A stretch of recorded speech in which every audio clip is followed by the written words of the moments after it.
Squirtle! Squirtle! Oh hey, nice. HDSIPH day wiggle.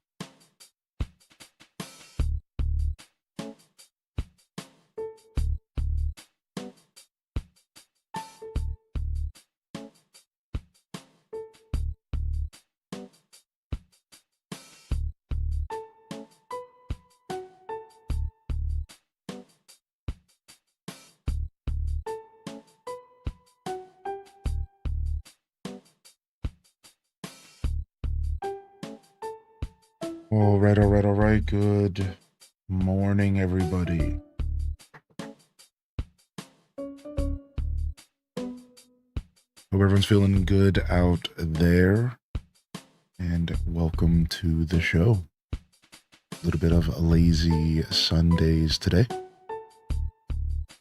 Gonna showcase some more Solarpunk. That Discord post, and we'll be started here soon.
All right.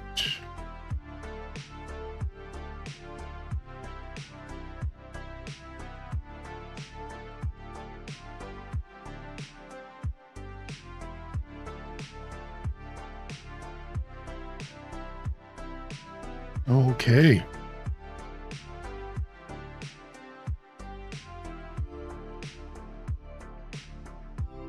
Discord post has been made.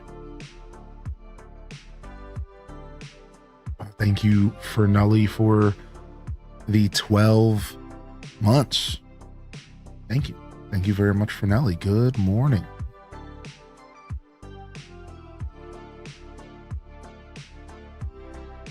All right, locking in. Sorry, 10 months. I don't know what I'm reading. 10 months, they did 12 in advance, maybe? And thank you, It's Chic for the off-stream, offline 36-month prime. Nice. Played Ocarina of Time for the first time in a long time. Figured out how to get to the Deku Tree much quicker than I thought I would. Nice. Check out the Ocarina of Time PC port if you are tech savvy. It's worth it while we wait for the remake. Happy Sunday, everybody. Welcome in. A little bit of sleepy Sundays today. While we take the time to check out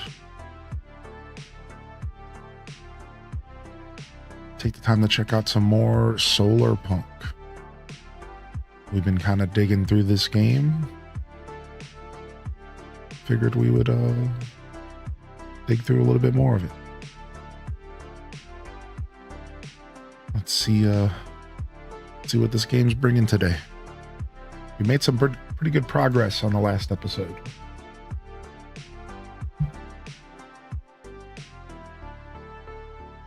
Pretty good progress.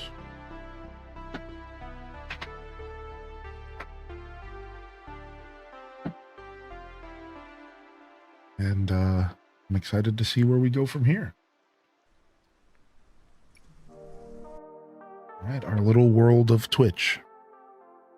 See what Solarpunk's bringing to the table today.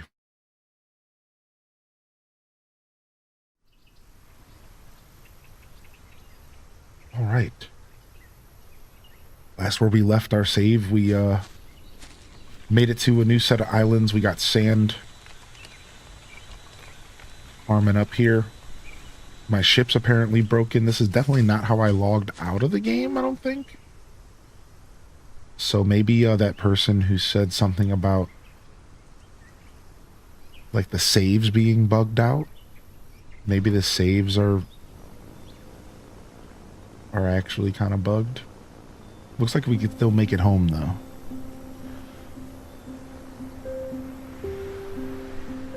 I don't exactly know where I logged out, to be fair, but I don't think it was standing in the middle of the sand field with a busted down ship. I don't remember that.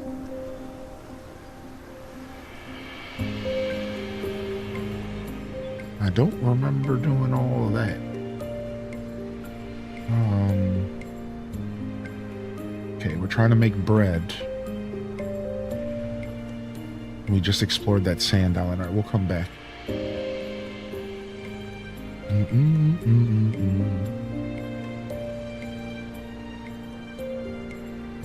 How you wake up in the morning disoriented? True. These graphics remind me of Slime Rancher. I forgot I own Slime Rancher too, and I haven't played much of it. I'd like to, I was just thinking about that game the other day. About how I haven't played much Slime Rancher 2 at all, but I own it. I think I bought it for a 24-hour stream, and we played a couple hours of it, but we never went back, unfortunately. It's that early access stuff, man. I pick up a game, it's in early access, I'm like, I guess I'll come back later, and then I forget about it. I think that's a game I'll eventually get back to, though.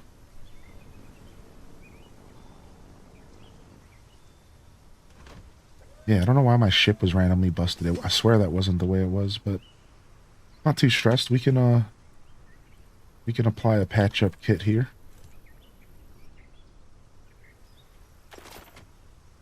I'm glad she was still flying at 100% damage. Not sure what any of that means. And this game has definitely got a couple little quirks that it's got to work through. It's kind of funny. Your ship's at 100% damage, but I just flew home anyways. So what was the point of the damage? I don't know. Definitely some quirks. All right, we need to make bread with wheat. I remember that much. Yo, good morning, Minty Mond. All right, I'm kind of remembering what we were doing. We got all this. This stuff's supposed to go to the new base, I think. We forgot to drop off new base stuff.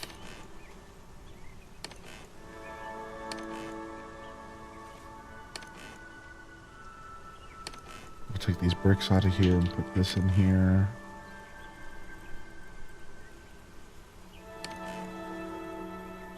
Yeah, I think we forgot new base stuff. What's going on around here? Yo, what up, Dreamy Gamer? Hey, how you been? Woke up to the sound of bagpipes. Was somebody playing Spyro the Dragon in your house? Wait, what? When I think of bagpipes, I just think of that one level from Spyro that's like mega bagpiped out. I don't know why. That's all I think. When I think of bagpipes, I just think of Spyro in that one level. All right. So, I mean, we're sitting on stacks here. Plus, we probably have some iron we could go grab really quick.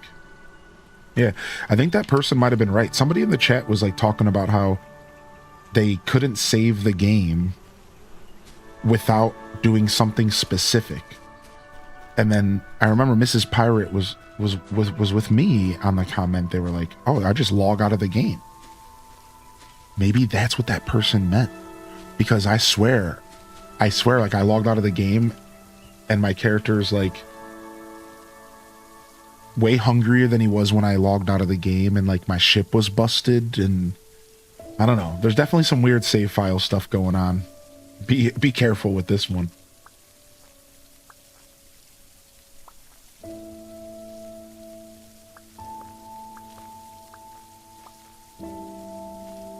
I suppose. Do I have enough? I gotta go grab my hoe.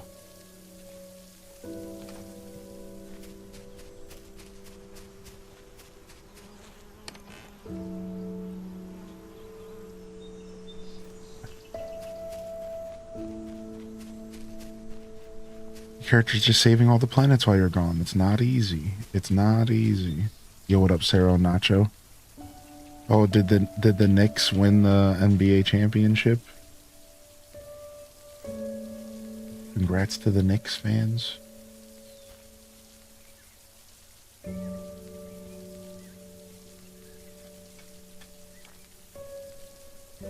All the Cleveland fans are crying in the club this year. It is what it is. Sorry, Clevelanders.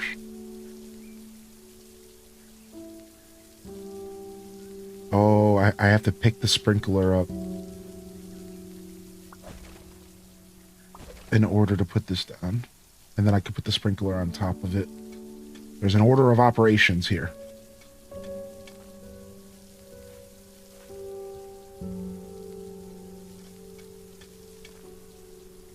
And we must adhere to the order of operations. They must be adhered to.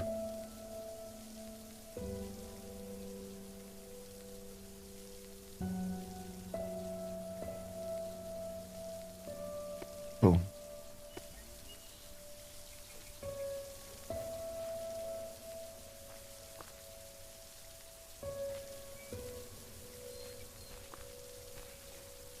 Okay, and then wheat. Dang, unfortunately, I don't have another sprinkler for over here, and I'm too lazy to go get one, so.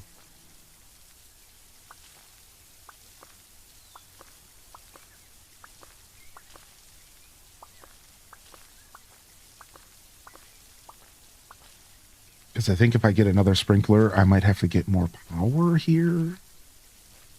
I kind of want to just wait, because I was told that I'm going to get a better source of power here soon. So I might just want to wait on all that.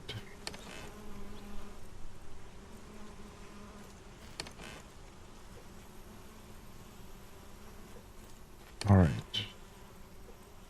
So how do we turn wheat into flour? No, I'd make dough first. All right, we have 5 breads. So far, we got 5 breads. We need 5 more.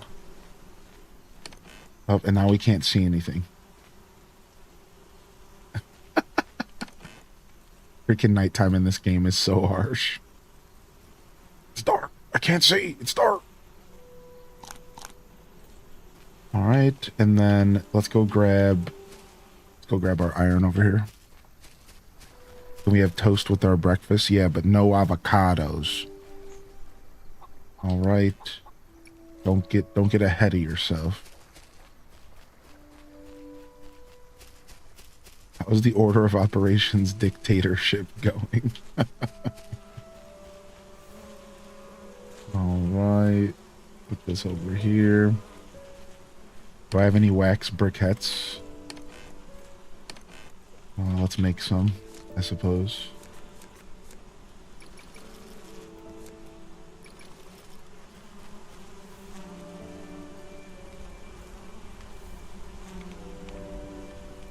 Okay. Put some wax in there, get some stuff cooking in the club. It's going down.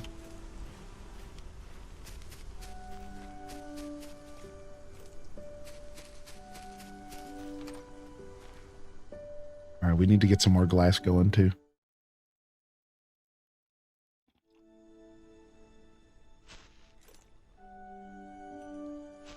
What's wrong with avocados? They're too expensive, all right? You asked for toast. I can't afford to give you no avos. All right, deal with it. Avocado in this economy? Avocado in this economy, dude? What do you think's going on here? What do you think, we're made of avocado trees? That's just ridiculous.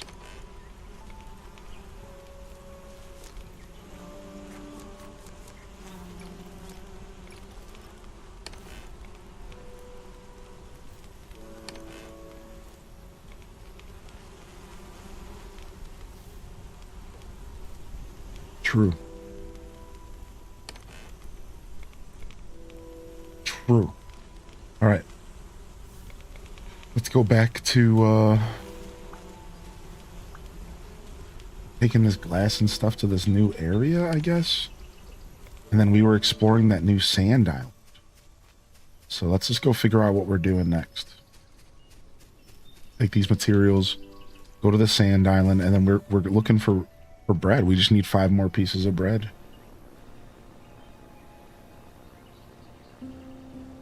I don't mind like taking my time with the bread stuff. Because yeah, it's like whatever.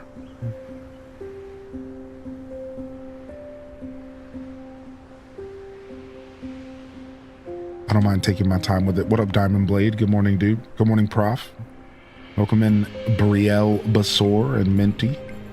Good morning, YouTube chat today as well. Do do do do do. Boom boom boom boom. So we explored this island pretty healthily.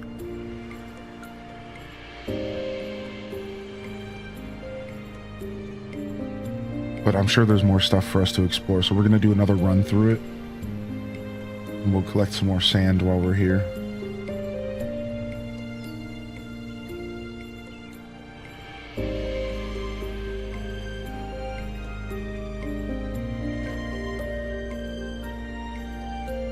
I want you to dock in the sky. That doesn't do anything for me. Stop.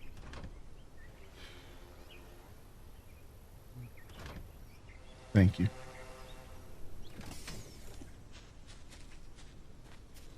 You can't really jump that high in this game, all right? So docking in the sky doesn't really help at all. They don't really give you a jump, which is fine, but after coming from No Man's Sky, I'm looking to boost around everywhere, and that's just not a thing you're doing in this game. I'm like trying to boost around. I think updates for this game, I'm not sure about events, but I think updates for this game are likely going to happen. You know, that all just depends on the situation of the developers. And I don't know their situation. But now that I've learned more about the indie market recently, that's a really hard thing to answer, actually. That's actually not... Who knows? You know, I've learned that a lot of these companies, they can barely get across the finish line for their games, let alone like have the capital to like update them after. Now this seems like a passion project, and this seems like something that just 2 developers are just doing out for the love of the game, and they're just trying to find their way as game developers. And I imagine this project is going to get updated, at least somewhat. Like they're not fully done with their vision yet, almost certainly. So you're gonna get more content. Now, how much more events, stuff like that, I'm not sure, man. It all depends, right? Like if they were stumbling across the finish line financially, we might not see anything else. Like that just might be the end of this game. This is it. And it just depends on what their plan was and what they're trying to do. I know they do have a Discord, and apparently they're very transparent. So the information's probably out there. I don't know it myself though. But if I had to guess, this game is gonna get some content. It'll get a couple little updates, and they'll fix it up a little bit, they'll clean it up. Because it does need a little polish. It's not lacking polish, but it's not the most polished experience. It definitely could use a little bit of TLC, as they used to say back in the day. Some tender love and care. It could use a little TLC for sure. It's not the most perfect, it's not the most well put together experience, but it's better than some other hunks of junk I've played out there. So I'd say they're doing pretty well for what they're trying to do here. So I have all the hope I have a lot of I'm putting HDES blesses out there for this company, because I think they're onto something. I do think this game is bringing something pretty interesting to the table. So my only hope is that they are able to continue supporting the game. We'll see what happens. Don't go chasing waterfalls, of course. Stick to the rivers and the lakes that you're used to, you know? Why would you do anything else than that? Yeah, people have been saying Raft. It's less survival-y than Raft, though. It's a little less survival-y than Raft, but I think Raft is probably a pretty healthy correlation. I haven't played Raft yet, but I'd like to. Yeah, but I think Raft is probably a pretty fair call out for as far as a similar game. I think Raft is more survivalery though, and like you can die to sharks and stuff in Raft, I think, whereas this game takes all threat out. So imagine if Raft had zero threat. Imagine if Raft was just cozy on a raft in the middle of the ocean trying to survive. That's this game.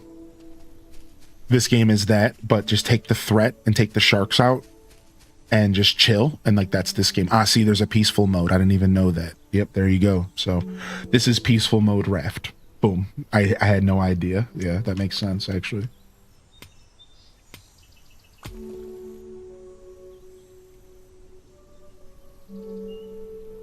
Oh, that blows, dude. Yeah, it's we all probably have to start watching out for scams in the tech space because of the prices and what's going on. Be careful out there, y'all. Make sure you do hours of research before you purchase tech stuff. Sorry to hear you went through that, though, man. I hope you're okay.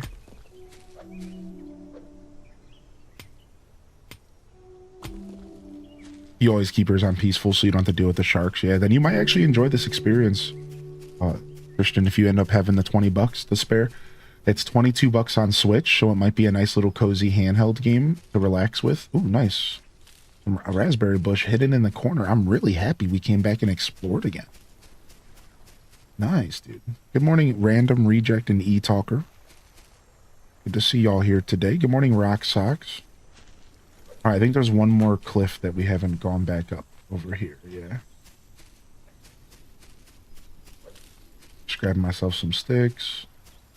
And I think we're good. I don't think there's anything else left up here that we really need.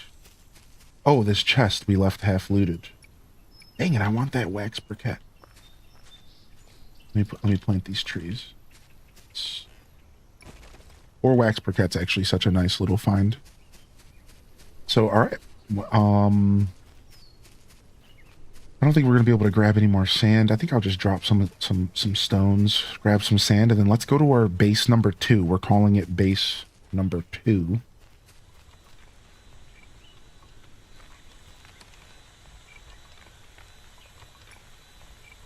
And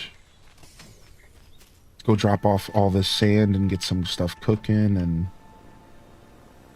while we wait for wheat. I'm sure we can already go back and harvest some of that wheat, but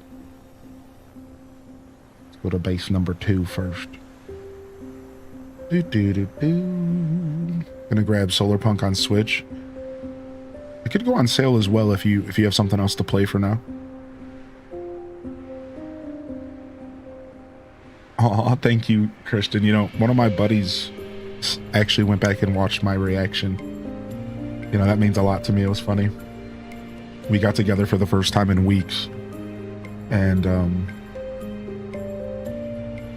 my old, like, my best friend growing up was like, I went back and watched your Ocarina of Time reaction, and I was like, oh no, you saw sad boy grown man tears. And he was like, yeah, but I get it, it's Ocarina, you know. And everyone was like, both of my boys that haven't bought Switch 2s yet were both like, well, we're buying Switch 2s now. And my Dunny, my best friend, was like, it's actually a little bit more for his girl, because his girl's like a huge Ocarina of Time fan, like a pretty big fan. But my buddy Ray is like a big Ocarina fan. Like, he played it a lot growing up. He beat it and everything. So he's like, and I told him both my prediction. I was like, you guys should wait, because we're gonna get a special edition. I bet a special edition console. And they were both like, oh, you're right. And I'm like, yeah, we're getting a special edition console, I think. So I would wait, dude. So we were like yapping about that. But I thought it was funny that one of my buddies went back to watch my reaction, because I just like wasn't expecting that. I don't know how many people in my real life really understand like my insane passion for gaming. And like, he does. My Dunny gets it. So he probably wasn't shocked at all to see me just start blubbering. I literally just started blubbering during that cutscene. It was pretty funny. Alright, having some sticks out here wouldn't hurt. I don't really know if I need the clay. Do we just take this stuff back to our main, like, cooking camp? Maybe we have, like, a cooking camp And then we have a camp where we stack materials. Why is this still lit? Okay, it was just fake. No, we'll just cook some stuff here. It doesn't matter where we cook. It don't matter. All right, let's get some silicone going.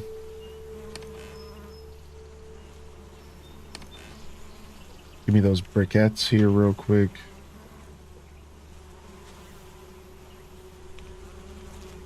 All right. Let's start getting this stuff cooking up.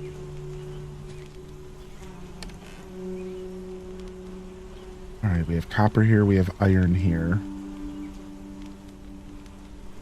We have some power, some generators. I'd like to maybe take this stuff home with me. We're going to keep some glass here.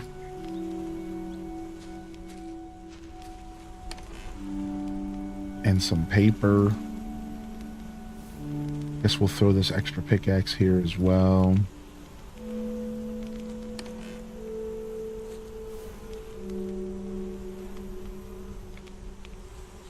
Some seeds we got to take back with us. Oh, we can leave this wood here. We'll probably need it.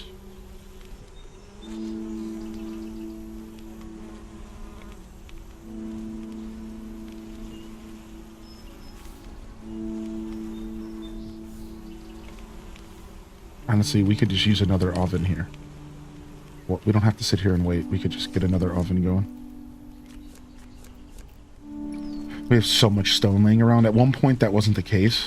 But now it's like, who cares, dude? I could make 1,000 of these ovens, and I'm not stressed at all. Some more silicone going. Yeah, like at one point, I was like not trying to blow through all my stone, but I actually have too much stone. I really need to stop hesitating. Let's just cook this stuff. And just get all this stuff processed. I never played Tiny Glade. No. I've heard good things about Tiny Glade, though. I know it's the kind of game that I would probably enjoy. Like, to some extent. Maybe for like a... It reminds me of like Garden Galaxy. Isn't Tiny Glade where you just sit there and do like little tiny homes, little designs? Right? Am I thinking of the right game? Alright, I don't think these other islands have anything for us at the moment. I think we're good for a moment here.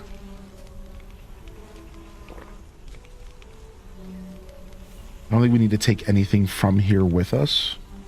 Unless I want this copper, but I think we're good. Let's head back. Oh, wait, weren't we working on... trying to get... We were trying to set up like a dual... drill setup somewhere, right? So what was the math again? 70 plus 70. Drills are 120. So we need 3 solar panels. No, we need 4 solar panels for 2 drills. Right, that was what we were doing.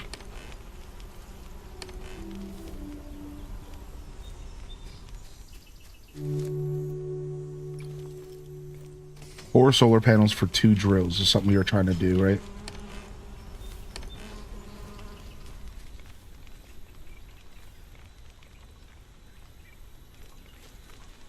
And then I know we were told that we have another source of power coming, so I didn't want to do too much. But this right here, I think, is going to be... We're just going to have 1 double drill set up here. How much does another drill cost? 2 more copper. Dang it. I'm always low on copper. We need to take the double drill ideal to the copper island. Copper's been a pain in my tuchus. Copper has been a pain in my tuchus.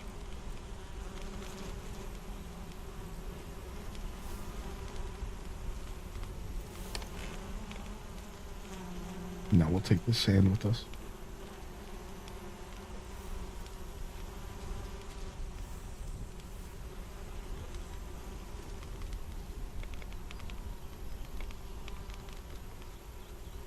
Yeah, I am watching the DDV Showcase Wednesday. Yeah, we snagged the sponsorship for it. Pretty proud. And pretty excited. Excited to be here with y'all for the DDV showcase.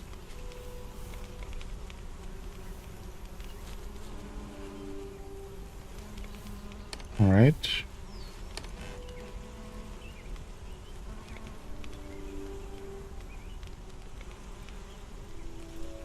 Go ahead and sleep.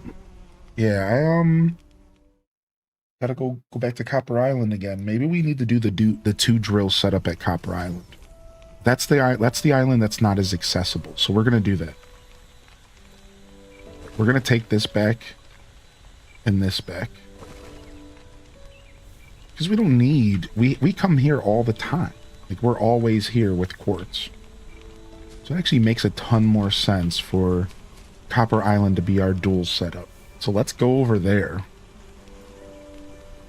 And I'll even actually go as far as stealing this drill for now.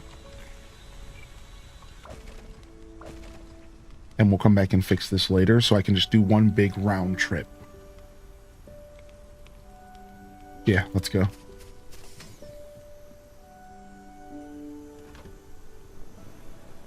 There's always that one resource in a game that you can never seem to build up a stockpile of. I know, dude. There's always one. For Stardew Valley, it's iron. Yo, good morning, Kalika. It used to be coal, but coal got better. Coal got a lot better with the 1.6 update. What up, reading Brooks? Yeah, we'll be here Wednesday.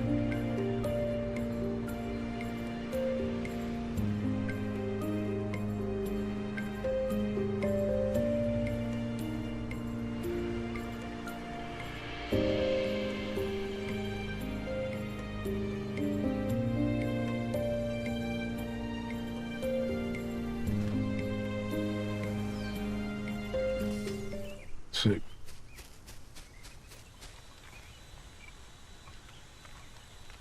All right, we're gonna get double drilled up here. It's about to be sick. Oh.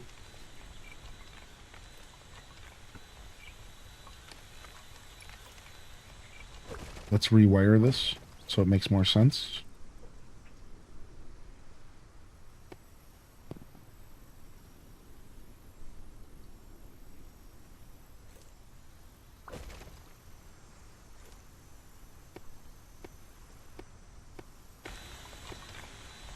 Nice. Double drilling. Now we're going to just be stacking copper passively while, when we're doing other stuff, which is really what we need. Because this is the one island we didn't make a little base on. So let's go back home now to our main home. Do do do do do. Good morning, Parappa. Do do do. Do do do do do do do. I put a 4th fan in the apartment and it's actually cold in here without the AC on. Nice. Good morning, Mr. Bubbles. Running hot. Gotta slow down a little bit. Gotta pull it back a little bit. Gotta pull it back a little bit. Alright, we do need to craft another drill for the silicone patch. All right, we're gonna do a big jump here. Whoa!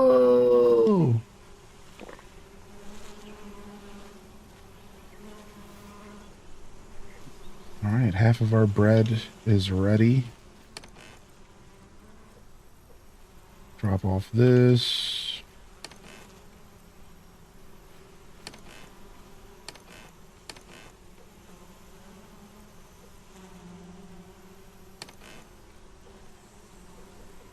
Take all this stuff. Take a stack of leaves as well.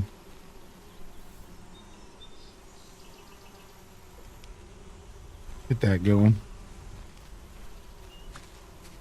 Get our honey. Oh, honey.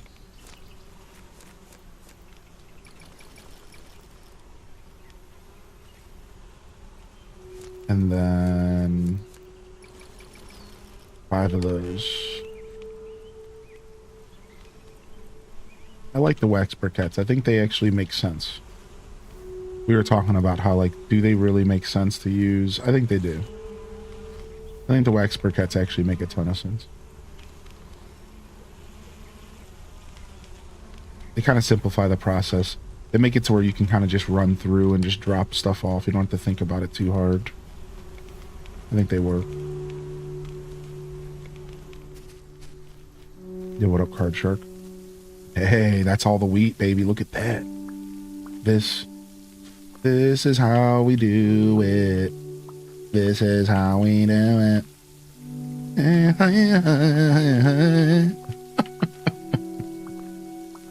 This is how we do it.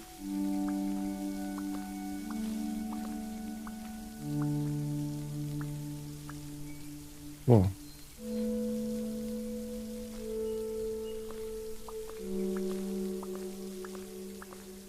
And we have one more raspberry seed. Awkwardly enough. And I don't know where to plant it. No, I don't know where to plant it. I don't have my hoe on me. Alright, looks like we're taking this seed back with us for now. Why haven't I put a chest in here? What am I doing? You'd think I'd never played a game like this before. Oh, and now I crafted 2. Whatever.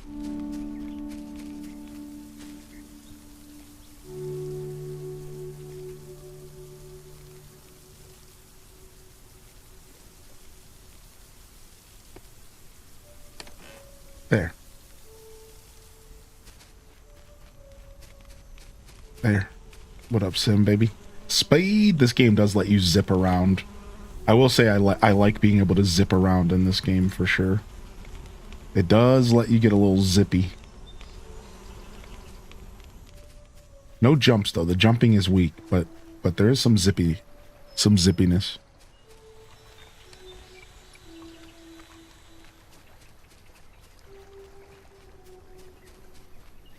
Yo, what up, Carly Gamer? Alright, we need to get another sprinkler and stuff in there, but we're chilling. We're not even in a rush for all that. Let's go ahead and produce another furnace here. We don't need to be sitting around waiting.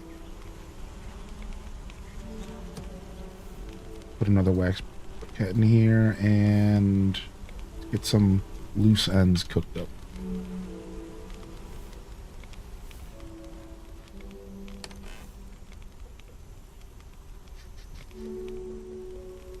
That's all stuff that needs to be processed. You know you're gaming when you're putting chest inside of chest. That's when you know you're gaming.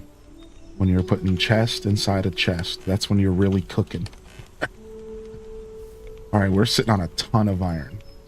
We could probably chill on the iron farm. Like, we are just ironed out of our mind right now. Maybe we'll find a use for more iron later, and it won't matter, but for right now, I'm done with iron. We have a lot. We're starting to get a lot of sand as well, but I think that's a good thing. I think we need a lot of sand. We need a lot of glass in this game. We need a lot of sand. So, like, that's a good thing. We want as much of that as we can get.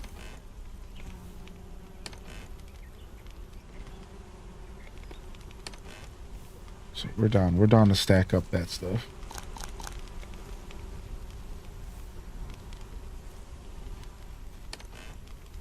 Okay. Let's get another batch of glass going here. And get the rest of this silicone up as well.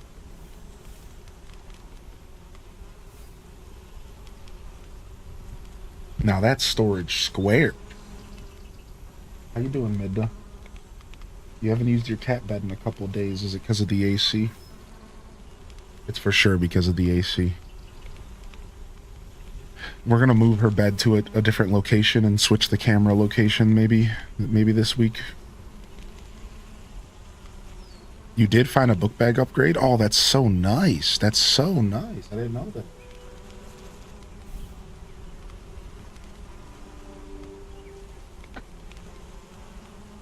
We're currently on the bread quest, Deza. So, we're currently on the bread quest.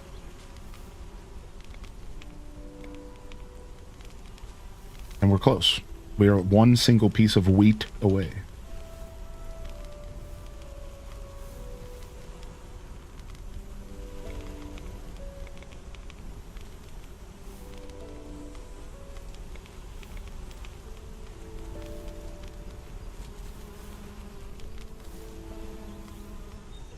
Nice. Give me all of the...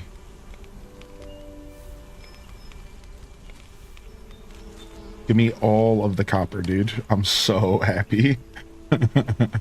Like, I'm sick of running out of copper. Give me all of the copper. Deliciousness. Alright, so... We're trying to make a drill. Step 1. Drill acquired. Okay, after that... We're good. Pause.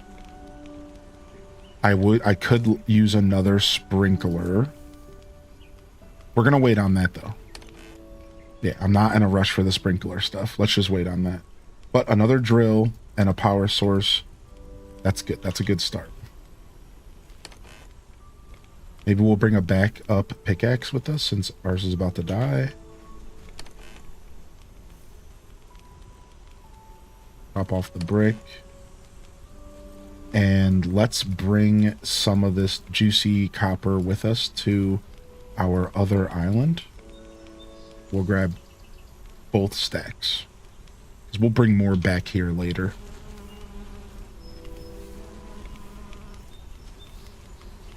Yeah, we'll bring both stacks. Is there anything else I need to craft in here? Like we could get more batteries going. Batteries like keep drills moving throughout the night, keep sprinklers moving throughout the night, but we don't need any of that right now because everything working just during the day and we just sleep is like enough. Because of the sleeping, it just trivializes the need for batteries. Batteries don't seem to be like a really heavy need because of we just sleep through the nighttime. Now, if there's like a reason why we don't want power to shut off, like maybe just our house, maybe we want to be able to have lights at nighttime, batteries. So we'll get there. But right now it's like it doesn't even seem like it's worth it. Dude, 200 coming in with Zella. What's up? Welcome back, Gospel. Right, I was giving Midna some love, but enough is enough.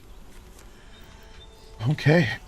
Alright, so hopefully the wheat's done here.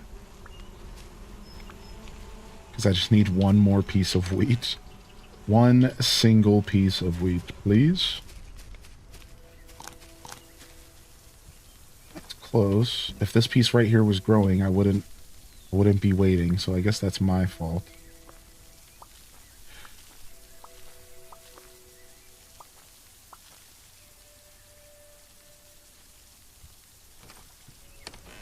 I haven't learned like the growth cycles or anything on how long it takes yet, so this is a perfect time to go and do some seemingly useless fishing. See what this fishing's about.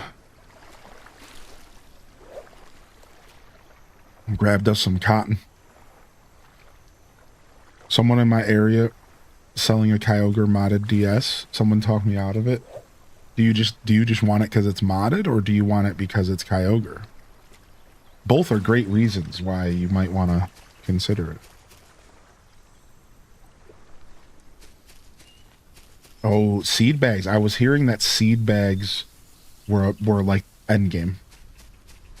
So yeah, I heard that's like that's like kind of an endgame thing. So maybe even though you're not that much further along, maybe you're closer to like kind of end of progression than you realize, which is kind of disappointing, I suppose. I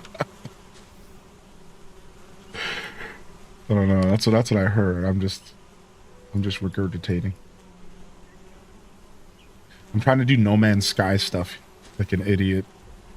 I'm trying to do like No Man's Sky stuff here. All right, we have bricks. We could start making like a brick house next. Which I was going to wait to build my first house until I got brick, but I didn't want to wait too long, and I'm glad that I built the wood house, but maybe we'll do something else with the brick later. All right, we'll grab a stack of iron because we're probably going to need to keep replenishing our iron reserves there. So We'll grab 2 stacks of iron here, and we'll get a stack cooking, just to make sure that the iron flow is eternal. How are we doing on glass? All right, we'll take a stack of glass with us as well. Trying to transfer stuff over to the new house, the new home. So we're taking all this stuff with us. Boom, boom, boom, boom, boom. And we're heading back to Silicon Island to drop off this drill soon. We're just waiting to see if this wheat's gonna grow. Okay, looks like we're getting close to a wheat harvest. I wonder if it'll take longer if I stand and stare at it. What do you guys think? It's almost night. We can just sleep.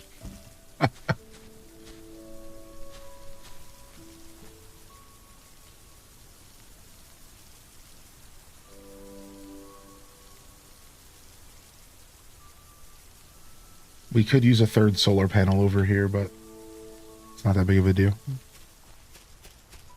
I am playing on PC, yeah. I got a free copy of it, so I just stuck with it, even though I'm, you know, if there was like maybe a little, like, how do I word this? I am tempted to buy this game on the Switch too, but I don't feel the draw or the need to, since I already own it on PC. It's not one of those games I feel like I need to double dip on. I'm doing all right over here. Yeah, but sometimes double dipping is nice, you know, and that's what I was trying to like find the right wording. This game doesn't seem like a game I need to double dip on. You know, it's not like a No Man's Sky, even though it weirdly makes me think of No Man's, on a side note. Doesn't look like crop progression happens during sleep. I swear I only need 1 more piece of bread, 1 more piece of wheat to make these 5 pieces of bread. So that's why I'm like obsessed right now. Because I'm like, dude, if I leave this island and then come back and then I'm gonna have to leave again, or I could just get some wheat to grow for me. I don't know if there's crossplay. I don't know. I think I'm gonna start Andor this week. I've been hearing all these things. I was talking about it yesterday on stream as well, and then I was talking about it again last night. I got the first win of the night on my DDD. My King DDD starting to cook again. At one point, my DDD was moving so fast, my buddy accused my King DDD of taking Walter White meth. He was like, he was Walter White methed out. He was on that crystal. How was he moving so fast? I didn't even DDD could move that fast. And I was just like, dude, don't. I was testing my speed mode.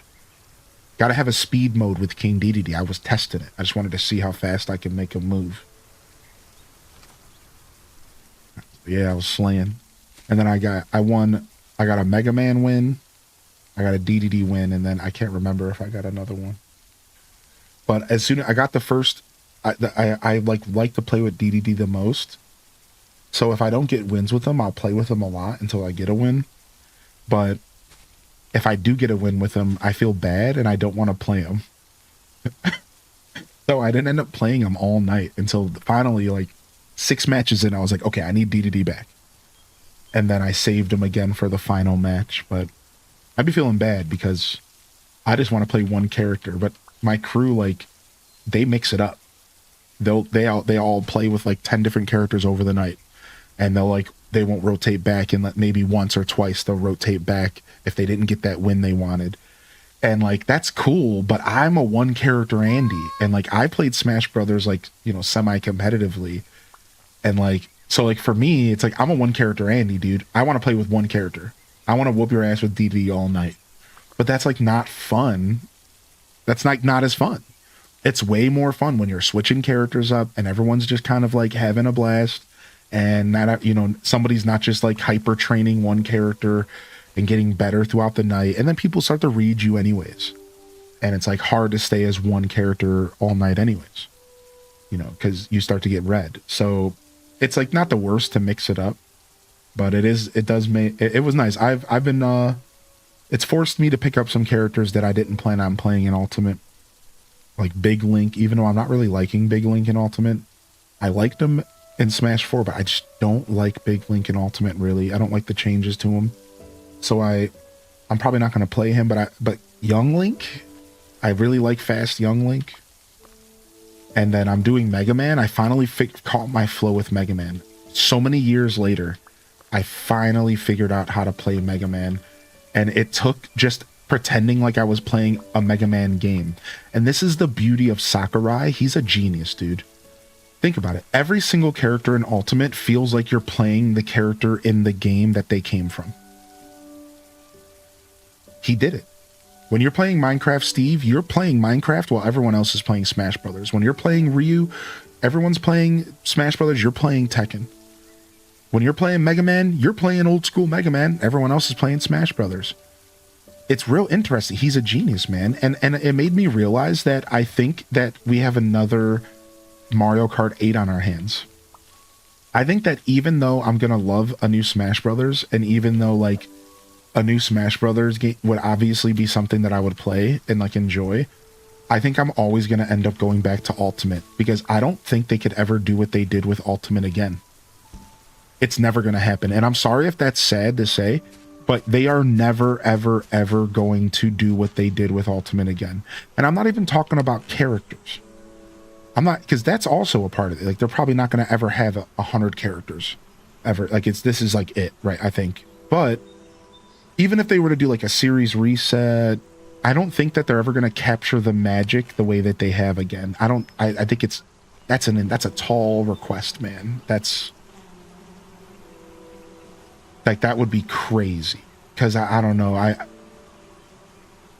Like Solid Snake, it feels like you're playing, it's like Solid Snake, you're playing Metal Gear Solid, dude. Like, you are Snake in the middle of this goofy battlefield. Like I just don't know if they could ever do it again, because it's just so perfect. It's just weirdly perfect, dude.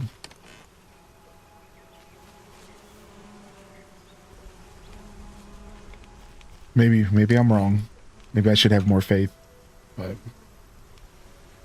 I'm capable of a few weapons, but I only play bow. Yeah. Yo, good morning. Thanks for the follows. But I think a series reset's gonna happen with Smash. Yeah, I think they're gonna go to like 30 characters, and they're gonna do all the modern versions of the characters. It's gonna be like Mario, Link. It's gonna be only Nintendo characters with maybe a DLC stuff in the future. And it's gonna start with only like 30 Nintendo characters, and it's gonna be complete rehashes. It's gonna be like, instead of being Breath, like the Link that we have, it's going to be full-on Breath of the Wild Link, not just the bombs. You know, Tears of the Kingdom Link. Then you're going to have like Tears of the Kingdom Zelda, and like all of her stuff from Hyrule Warriors will be mixed in, and they're going to do a reset. I feel like that's the best decision they could make with the property, right? Like, what else do you do? All right, 2 more bread and we're out of here. I think a series reset makes the most sense. That's my prediction. Boom, boom, boom, boom. But yeah, I think Sakurai is the whole juice. I do agree with that statement. I think if Sakurai's at the helm, they could capture the magic again, but I don't know. You can only strike lightning. They say lightning only strikes the same spot twice, man. I think Ultimate is lightning. The same way that Melee was. I think Melee was lightning, and I think so was Ultimate. And I think those are real hard things to do again. Can we sleep? We can't sleep at night, and there's a storm going. You guys are going to do this to me? I'm just going to fly through the storm. I'm doing it. I don't even care. I'm going. You're not going to stop me. I finally got this bread. I finally got this freaking bread. You're not going to stop me. I'm going to figure out how to get to this platform in the middle of the storm. Oh, there it is. I saw it because of the lightning strike.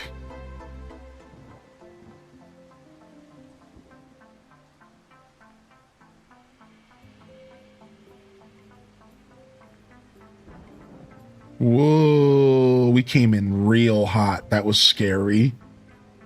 We came in real hot.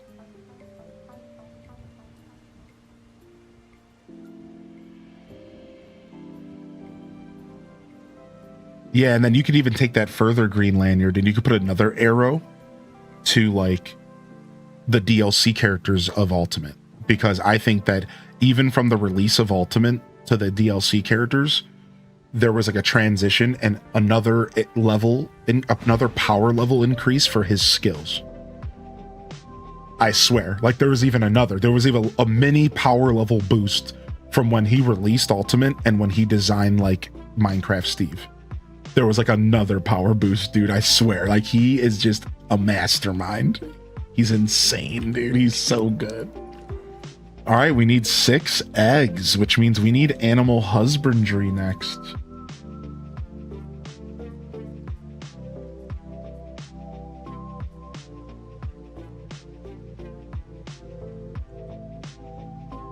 Guess we just buy the advanced dock. Not that it does much, but we will buy it. Does that mean I have to destroy my old dock, or is it just like an upgrade? Yeah, are they going to expect me to like destroy my old one and replace it? That kind of sounds yikes mode. Maybe there's like a replacement option. That would be really nice. All right, I think we're going over here. Here we are. Should we stop at the copper farm? We should. Let's see if we can stop at the copper farm. It's right here. This is our first time venturing out in the middle of a storm. It's a little scary, but here we are. The old dock is a crafting material for the new one. Okay, so I am gonna have to pick it up off the ground and then just use it and then put it back down again. That's actually not a big deal. I think I made that sound like a bigger deal than it was gonna be. Yeah, that's not a big deal at all. Oh yeah, look at that, dude. Oh my lord, a double drill setup and we're instantly in copper heaven. Nice, dude. A double drill setup and we're just instantly in copper heaven. That's real nice. That's real effing nice. How's controlling the airship? It's not bad. Yeah, the airship takes a second though. Zwadar, good question, because your intuition is serving you right now. Like it is a little goofy, but once you get it down, it's not bad at all. But I think the best way to word it is there's just a little bit of a learning curve with the airship, as you would expect. Once you get the airship down, it's fine. It's not bad at all. Here's the big part. Here's my big pro tip for the airship. You see this little lever right here, right behind my body? Whoa. Let me show you by not crashing. So this lever behind my body here, if I push it all the way up, I'm going full speed. If I pull all the way down, I'm just at a dead stop. So what this game has momentum. So if you have that thing put out full gas, you have momentum building and you don't slow down instantly unless you pump the full brake. And even if you pump the full brake, it's still not going to stop instantly. So you want to you have to that's the hardest part of the airship. Once you understand the controlling, the hardest part is making sure that you're identifying a real car, that you need to pull back that gas a little bit early and start slowing down early. That's it. That's the only part about the airship that even took any learning curve for me, is that if you're going full gas, you're not going to slow down right away. There's a couple seconds of a slowdown that you need to account for, and then it's fine.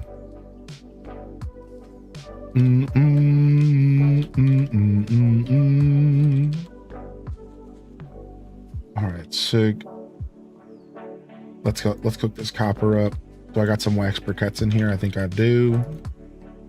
Get this copper cooking. I suppose I didn't have to bring copper with me if I have all this copper here. I didn't think about that, unfortunately, because I didn't think I was going to be stopping at the island on the way. I just didn't even consider that. All right. Well, we got a bunch of silicone. It looks like we're going to need another chest here. Let's do that. Let's craft another chest real quick. put that bad boy right here. And then let's take all of this out. We'll leave this for glass and paper. Boom, boom, boom, boom, boom. All right, we're set. We're going to take this back to the base. We are sitting on glass materials for days. So we're feeling real good here.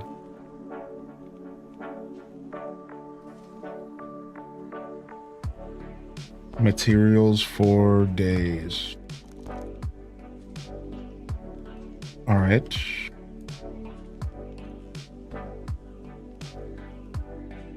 And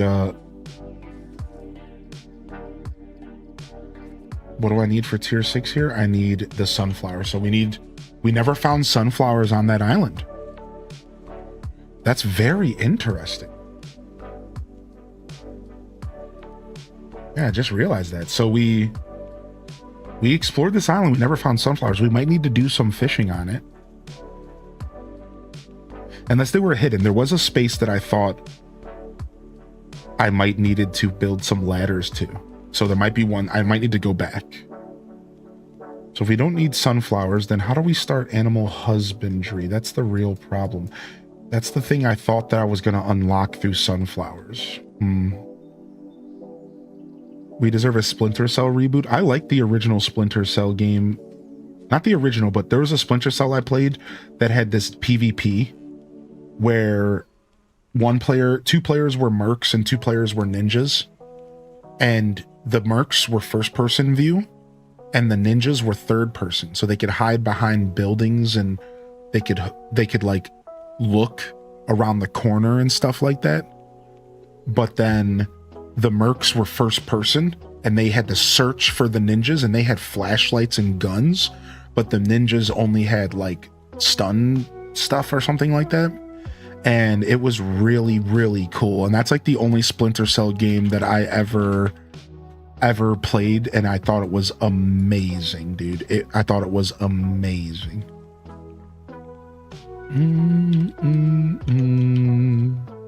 Spies vs. Mercs, yeah. So I'd love whatever game that was. Give me a remake of that, and I'm here for. All right, we got this drill set back up. I forgot about it.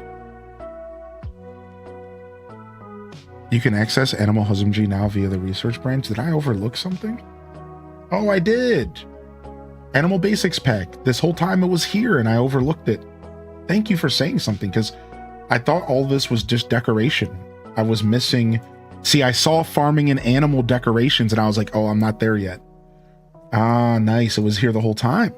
It was here the whole time. All right, let's go home and let's start animal husbandry. We could have been doing it the whole time. Oops. Well, we have to decide where we're going to put all of our chickens then, because we do have the ability to transfer animals around. You see, we have animal transportation and receiving. So where do we want to keep them? Probably at our main base. So we would want to have a transportation system here because there's a chicken on that island right there, I think. I don't even know how the transportation stuff works. Does it have to be powered?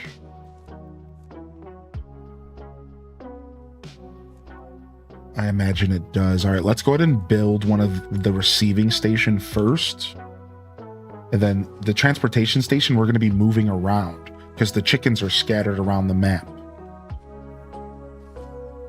All right, let's go. All right, so what are we going to need? What are we going to need to do this? We need iron, silicone, copper, leaves. And then we need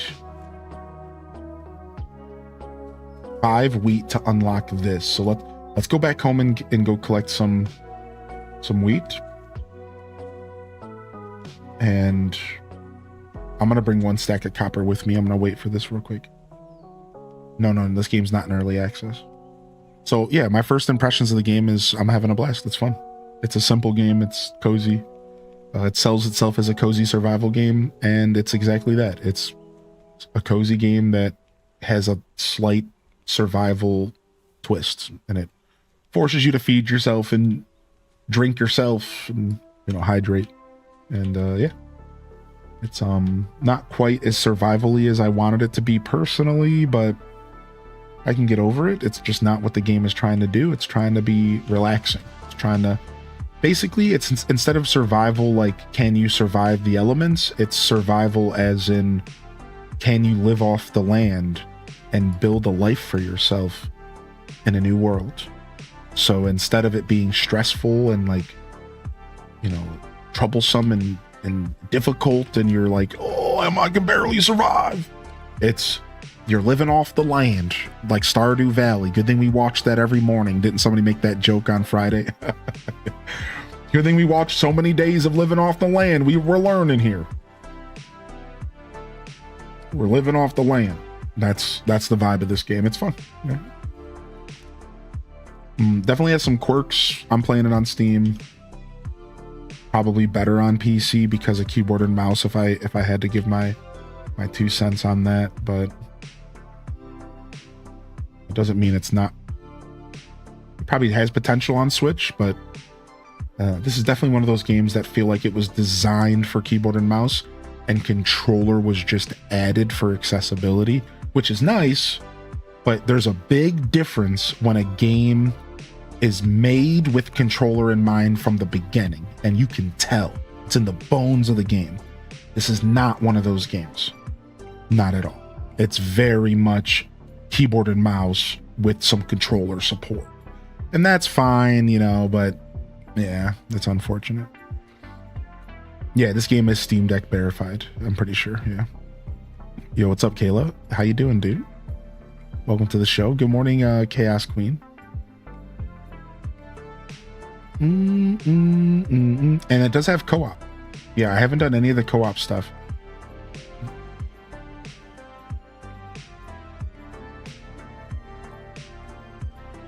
I haven't done any of the co-op stuff, but it does have co-op.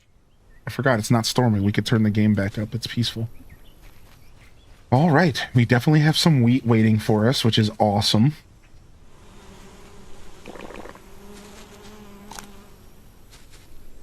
And let's go grab that. And let's get animal husbandry going. I'm so excited, dude.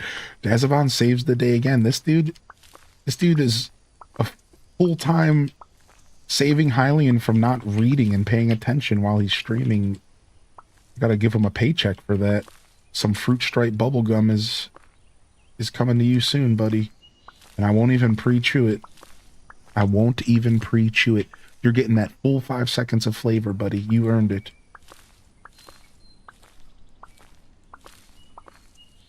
You earned it. Dang, my sprinklers are out of power. The battery finally ran dry. I need another solar panel. I was riding that out for a long time. All right, let's craft a solar panel. Glass, iron.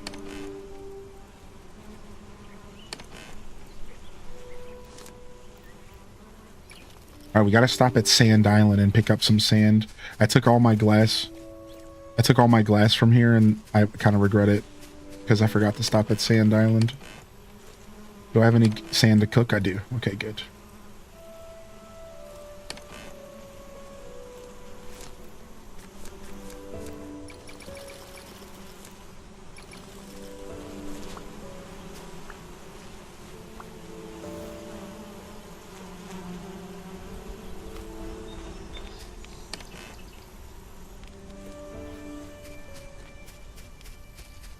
No, it's just a place where where sand gets produced. So I just have dubbed it the Sand Island. No, what? No, stop. Abort, abort. Intruder alert, intruder alert. All right, sprinklers are going again. Don't want to stop our food, you know. Let's not be too weird about this. All right, boom.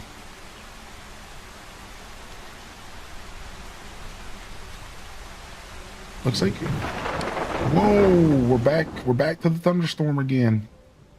Back to our music.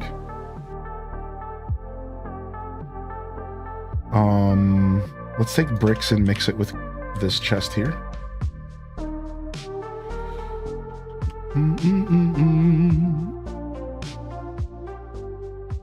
Yeah, I'm not letting the jump scare happen again. No siree, Bob. Got me messed up. All right, we'll grab a stack of iron to cook here.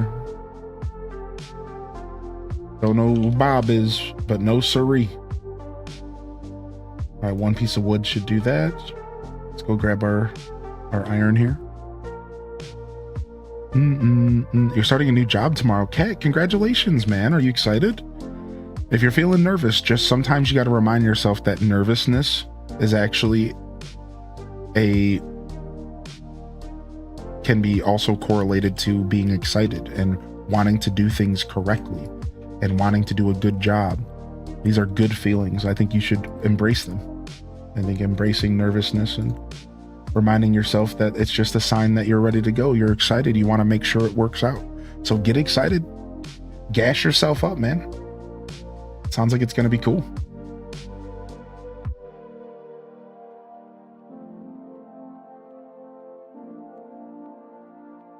All right, drop off some watermelons in here.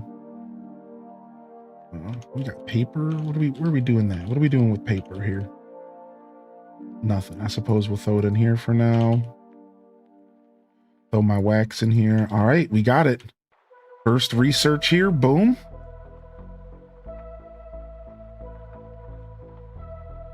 Basic animal pack locked in. We're basic animal packing. I'm so excited.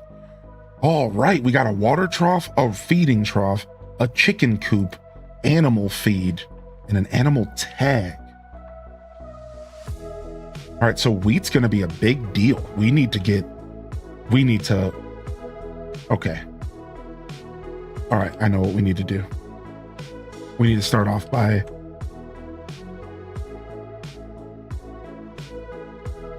we need another solar panel and another sprinkler right now.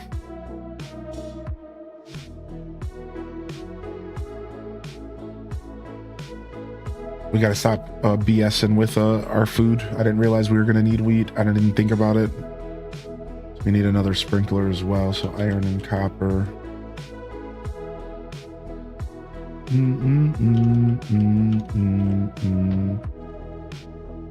Did I not stop at Copper Island? I thought I did. Oh, there it is.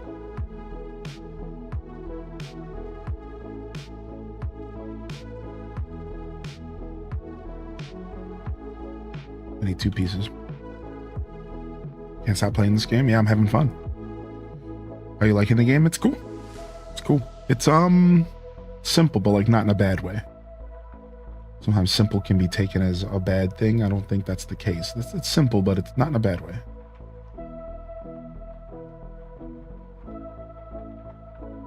Get one more copper here.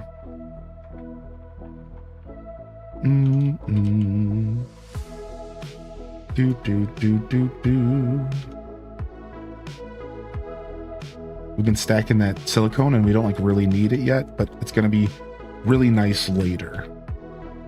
We're going to be happy we've been stacking that silicone later, I'm sure.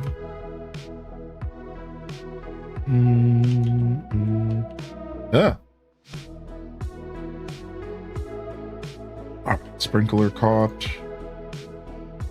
Sprinkler locked in. Let's go ahead and get some more wax briquettes going. All right.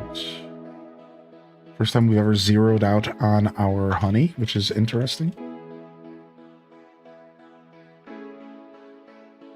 Definitely just want to keep getting stuff processed. We're blowing through materials at a nice pace. I went from having a ton of iron to like not actually having a lot again. So it's 3 items per 1 piece of wood, which is, it's really nice that we know the conversion rate. It's actually really nice. That was a little pro tip from the Bound himself. Oh, didn't mean to do that. Would you say this game and the Hobbit game are similar in their simplicity? No, not at all. The Hobbit game wasn't How do you word this? The Hobbit game was simple conceptually. This game is simple gameplay wise. That's the difference. The Tales of the Shire was not actually a simple game. It actually had a bunch of really interesting complex systems that were all focused on cooking. And once you really got into the cooking, you kind of found that depth. This game is just all around simple in general. Like, this game is just a simple game. Like, it doesn't have that same depth like at all. So yeah, good question.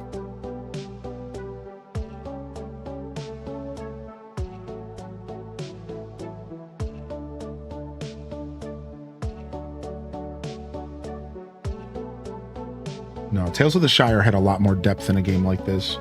That's the unfortunate part about Tales of the Shire, is because that game actually had a ton of potential, dude. It's really unfortunate what happened to that game. It got rushed out. The company that was developing it was getting treated badly, and it's all shows the proof is in the game. And it's so unfortunate because that game had a ton of potential, man. It just wasn't exactly what it could have been. And it's still a great game. I think about going back to it all the time. It was just real kind of buggy, and it just didn't quite hold my attention for a couple reasons. A lot of it had to do with outside stuff. Like, I was just busy doing things and I couldn't keep up with everything I wanted to do on my stream. So really, I would have kept playing that game if it was just like a little bit better timing. Like, I had more time in my schedule. So, but yeah, good question. No, there's a different kind of simplicity, and I really like that question a lot. Yeah, this game is simple and on a different level. It's simple because this game is like, here's another word to explain this game, but this is really not fair to this game. But I'm going to say it to help you better understand the difference. This game is more bare bones. When I call this game simple, it's bare bones. There's not a lot going on in this game. That the world is super empty. It all looks the same. There's just not really a lot going on in this game. Tales of the Shire had a lot going on. It had NPCs, it had pretty basic dialogue, it had a super in-depth cooking system, it had multiple shops and ingredients together, and like there was like substance around the corner, but you had, the cooking was the pinnacle of all of it. There was farming for the cooking. You had to invite guests over. The guest had like their own percentage of likeness if they liked you or if they didn't, and then you had to like appeal to all the creatures and hobbits and make sure that they are happy in your city, and you had to understand the food that they liked, so you had to cook certain food for certain guests, and if you didn't invite certain guests to your hobbit hole, they would get pissed off at you, so you had to play politics. There were like 4 clubs to join, and you had to join every club and learn the clubs and play and participate. There was a fishing club, a cooking club. You see where I'm going, Pardana? Like, or Panda Breb, excuse me. Like, I could keep going. There was a quest system and a story you had to follow, and every quest led you further along the story, and there was actually two different hobbit factions that were talking to each other, and your goal was to try to build your hobbit city up to being an official hobbit city, so that you could actually become you could get the accolades and the stuff that comes along with being an official hobbit city. And like, there was actual depth in that game. This game right here, it's just like bare bones. Like, you know, and again, I'm doing this game a disservice, so that's why you haven't heard me use this verbiage, because I don't want to talk this game down. It's fun for what it is, and it's only $20, which is really nice. That's half of what Tales of the Shire was asking. But this game is bare bones. Like, that's like, it's simple because it's bare bones. Tales of the Shire was simple because it was lighthearted and like free, and you like didn't really have to do anything. And like, they're kind of like, it was simple because like the game wasn't asking a ton of you necessarily, and like you could just sit there and run around and just like live life as a hobbit. So conceptually, Tales of the Shire was just, you were just living life as a hobbit. Conceptually, when you think about what is Tales of the Shire as a video game, it's simple. You are just living life as a hobbit. Done. Period. I just described the whole game to you. Unless you know, if you don't know Lord of the Rings, you might not get it. But if you know Lord of the Rings, I just described Tales of the Shire to you. You live life as a hobbit. Done. Simple. But this game is simple for different reasons, right? This game, it's a little bit more bare bones. It doesn't have a ton of aesthetic appeal outside of like the beautiful vistas, right? There's not creatures running around. There's not like much dialogue. There's one NPC. You know, all the islands are kind of like samey looking. There's not a ton of like exploration outside of like a couple little islands. Like, you know, like the building system is fun, but like you don't really have to do it. There's no reason to really care about protecting your crops. The greenhouse is something you do because you want to, not because you have to. You build a house because you want to, not because you have to. So this game is simple because of that. It's like, it's not really asking anything of you. It doesn't really provide any real complex systems. This game just kind of like everything you've seen me doing while playing this game, like this is it. This is the game. If you're like waiting for something else to happen in this game, that's it. Like, this is the game. Like, if you've been watching me play it, you've seen this whole game. If you've watched just 30 minutes of this game, like, you've basically seen the whole game. Because like that's the whole game is just collecting resources, progressing crafting, and then crafting stuff, and then designing. Like, that's it. Like, the game is super simple. So yeah, cool question. There's a very big difference on how you utilize that term simple and how you approach. That's why context and nuance is so important in discussion. And that's why when people come and ask me questions, I always give them a word salad, because nuance matters, right? Yeah, I can use the term to describe a game simple for 5 different reasons and have a completely different meaning in my brain of what do I mean by that? One game could be simple because conceptually, one game could be simple because it's bare bones. One game could be simple because the game is really clean and like everything it's asking of you can be addressed with one thought, right? A game that doesn't ask too much brain power of you, that could be simple. You know, like you could look at Pokemon and say Pokemon is a simple game on the surface, but I think we all know that Pokemon's a very complex game if you want, right? If you care enough, you can turn Pokemon into math. You could turn Pokemon into a math equation, or you could just run around with cute Pokemon and fire beats grass. Simple. You know what I mean? Like,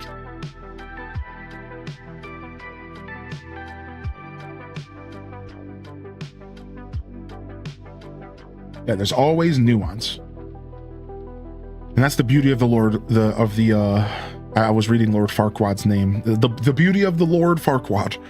That's the beauty of the English language, is that every word has 1,000 different meanings and it can be used in 5 different styles of sentences.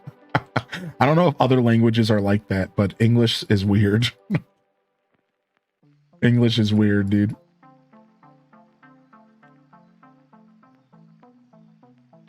So you never know what I'm talking about. Yo, thanks for the tier 1, man. Appreciate you, Lord. That was good timing, I suppose, on my part. Yeah.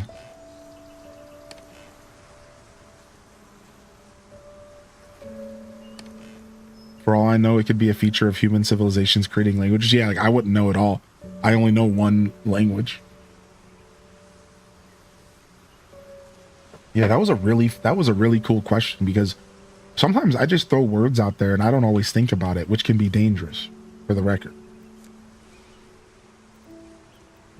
But you're right. I described Tales of the Shire as simple multiple times because I was trying to give people a breakdown of what that game was like. And I was like, you need to understand that this game is simple. I remember I kept profusely telling that to people because I wanted to make sure people knew they were spending $40 on a like simple experience. And I was like, so be careful. Like this game is not, getting you jumping out of your seat. It's very chill. It's very just simple. It's not, it's not going to be, Stardew Valley. So I did call that game simple more than once. And it just goes to show you, like, words are a thing, man. They can be used in a lot of different ways. Are we out of wood? Dang.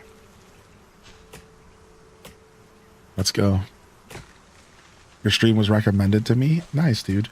We're kind of having a lazy Sunday today, a sleepy Sunday, where I'm just chilling, super low energy, just relaxing. Thanks for supporting my show, though. Hope you continue to enjoy it. We're here pretty often, 5-6 days a week. I'm usually here at 8 a.m. and I'm mostly known for Animal Crossing.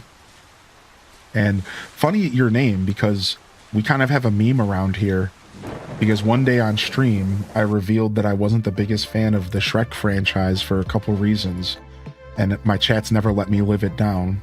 So I just wanted to throw that out there.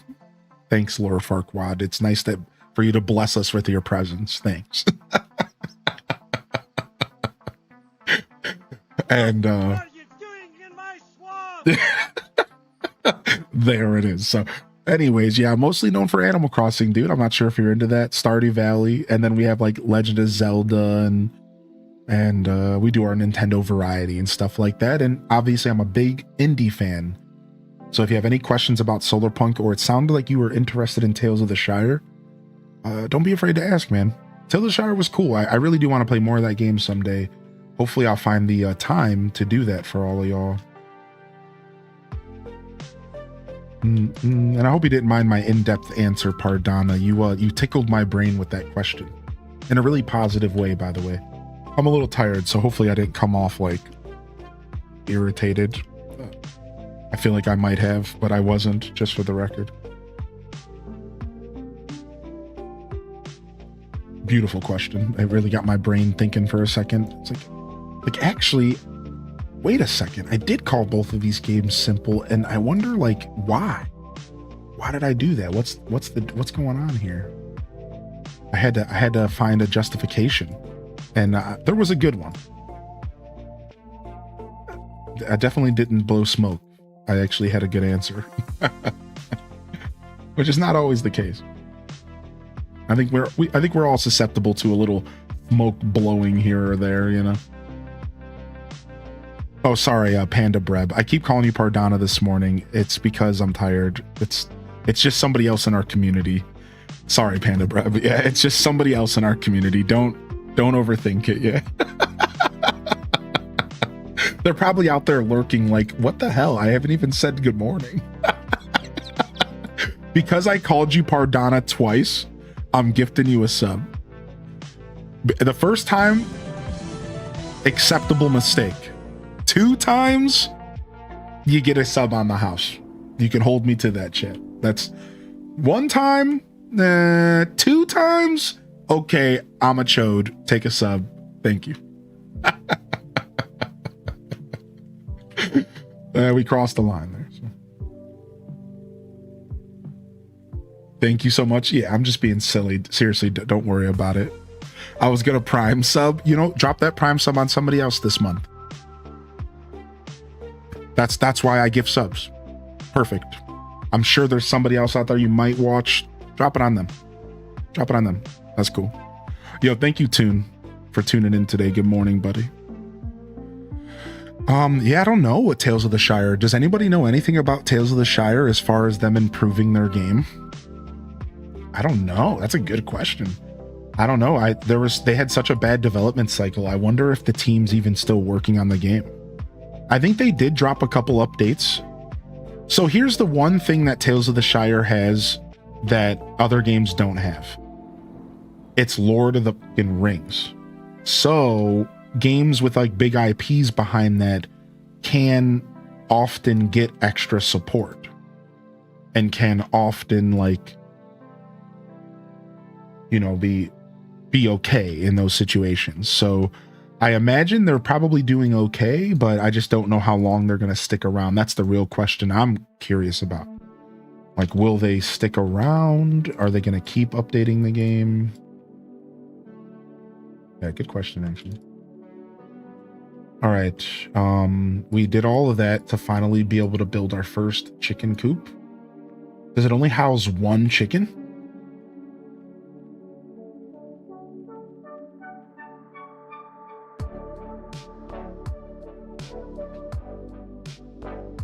I'm assuming we do free range. I'm assuming we're going free range with this here. The problem with free range is there was a chicken here at the beginning of the game and it's no longer here. I wonder if it died to a lightning bolt or if the game bugged out or something. Oh, they're doing a Switch 2 version? Dude, a Switch 2 version for Tales of the Shire would be so good. Oh, here's the chicken right here. Scooty. Chicken overall, hunger, thirst. This thing is pissed. Shelter. So yeah, is it just like free roam? I wonder how this works. This game is relaxing. The only reason I keep turning the game down is the lightning bolts are a little too loud. So we don't want to have the game on the storm here.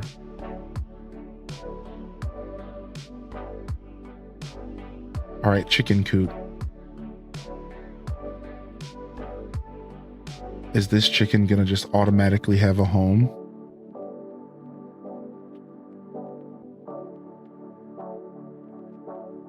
Yeah, I wonder how this works. How do we give a chicken a home? Let's go read our survival handbook real quick and see what's going on here. Nice, the storm cleared up. This game is super relaxing.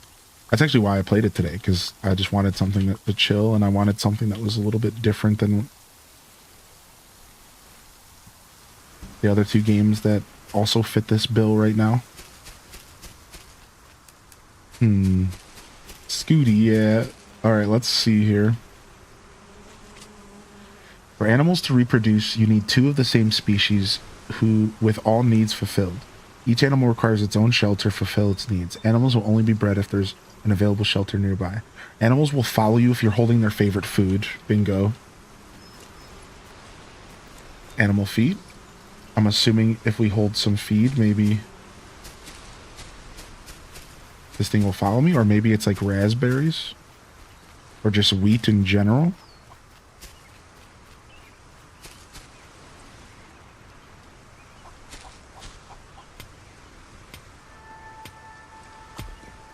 Now you're floating. How do you feel about that?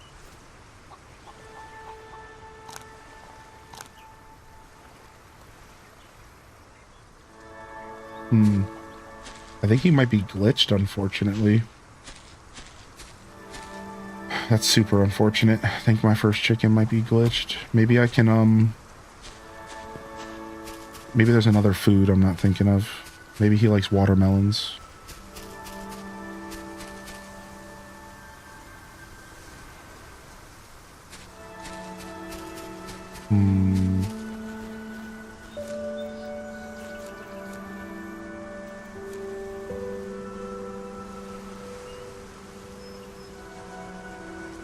Scooty's stuck in another dimension? I think so. So what's Chicken's favorite food? Why don't you tell us?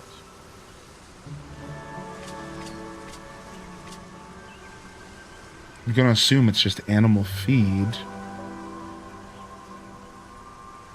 There's not much food in the game, so it can't be more than maybe is it watermelon? Is it bread?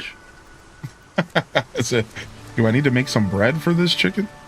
Let's try some bread.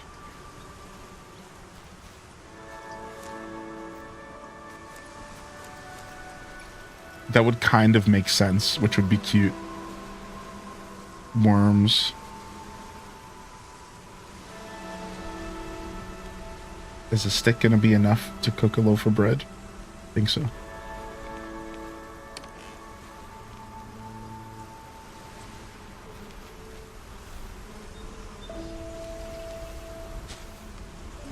Alright, well, we got a feeding trough.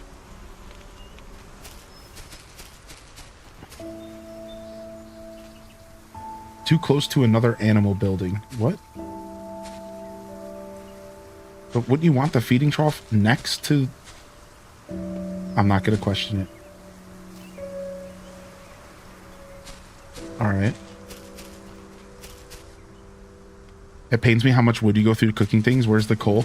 So I can make these wax briquettes, which I've been doing a lot more of. Yeah, you can take wax and you mix it with cloth. And that's like my alternative. Yeah, I was going through a lot of wood early on, but now I've solved the problem with using this wax. So I use beehives plus cotton. And it's a lot better of a solution. You'll still see me using a little bit of wood if like I'm being lazy, because here's the thing about the wax. It's like lava in Minecraft, where like once it starts going, it just keeps, the oven just stays on until the lava like is, I'm not sure if you played Minecraft, but either way, I won't use a whole wax briquette if I'm cooking something small, because it's a waste. So I will still use wood in that scenario.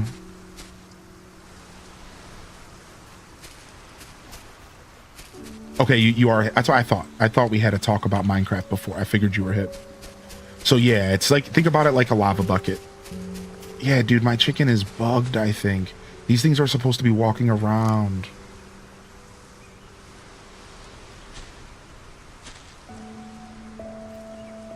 Maybe I can do something like unbug it.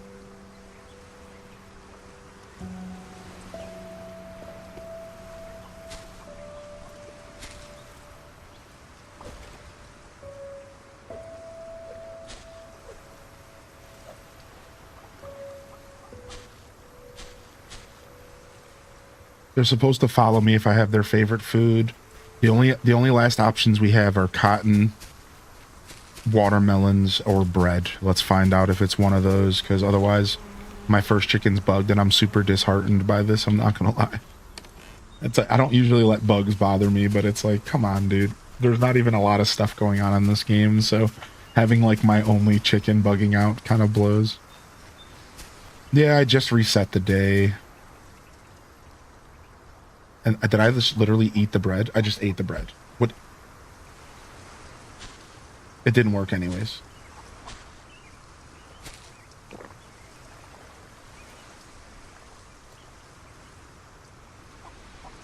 What if I like bring the chicken coop to it?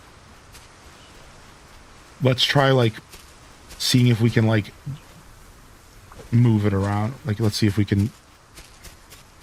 Yeah, I tried animal feed. It just kind of looked at me like I was stupid. Hey, everybody, we got a chicken. Hey.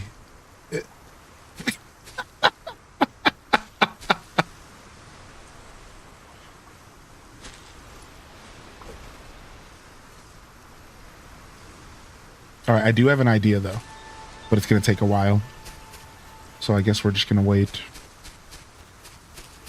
I do have an idea, but I think it's going to take a little while to set up. So let's do that. We're not at a loss yet. There's other chickens in the game. We just have to work super, super hard. Yeah, I have to go transfer. I have to transfer one over here and...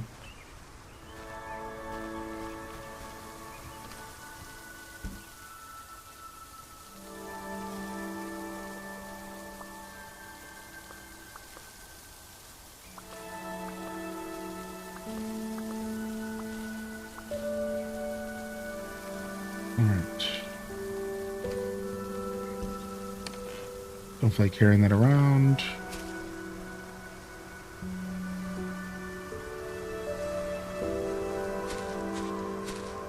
Chop off that sapling. All right, let's work on making ourselves the animal transfer kit. So we want the leaves, iron, and copper. And of course we're out of copper again, so let's just go to Copper Island right now. Persona 4 Revival deep dive into character story, new elements, and many more. Nice. Where's the Persona 4 heads at? Alright, we need copper. Let's go grab some. Doom, doom, doom, doom, doom, doom, doom.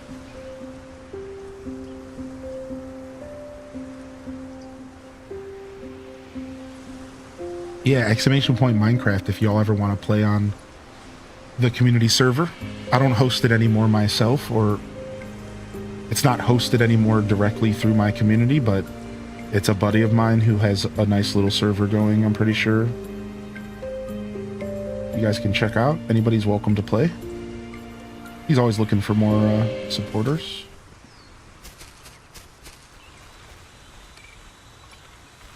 Nice. These weren't even filled up yet. They were close. Nice. Is that an airship? Yeah, dude. This game is all about... It's building an airship and then exploring these islands. So here, let me show you. 1 second. So you build this airship and you explore these islands. So you start off on this island right here. But then you can explore this little shop in this island, and then you unlock this island and this island, and then you're going to eventually unlock the whole map. Right? So this game is all about exploring and like sky islands, and it's just a vibe. This game's a vibe for sure. Yeah, it's cool.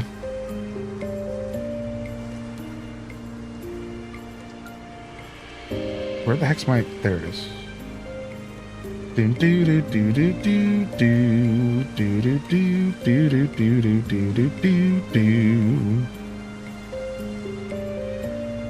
I don't know if animal feed worked. You're okay, Hermelian? Yeah, you're good. Thanks for trying to help, man. Non-combat version of a loft.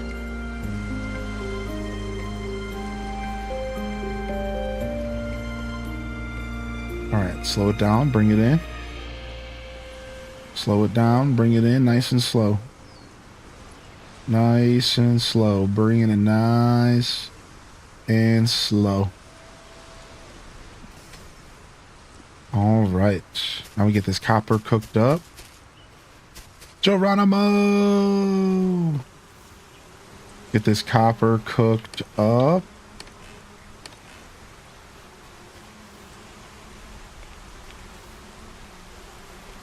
Another thunderstorm? Don't do this to me. No.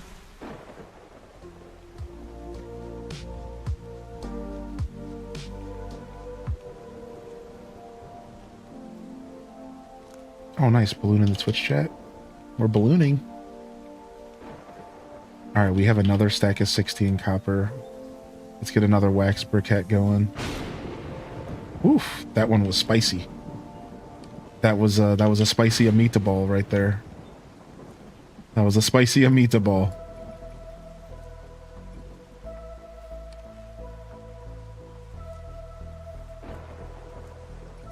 Some more wax briquettes. And drop that in there. And then we'll just drop one more in here. Get all of that copper cooked. Oh! Get it all cooked up. Meanwhile, I have enough to craft this. I just need the leaves. And I'm assuming we're going to have to power this thing, but maybe not. Maybe I can transport the chicken. Oh, that's a part of my island game. I have a little chat island game. You can learn more in the Discord, but to give you the TLDR.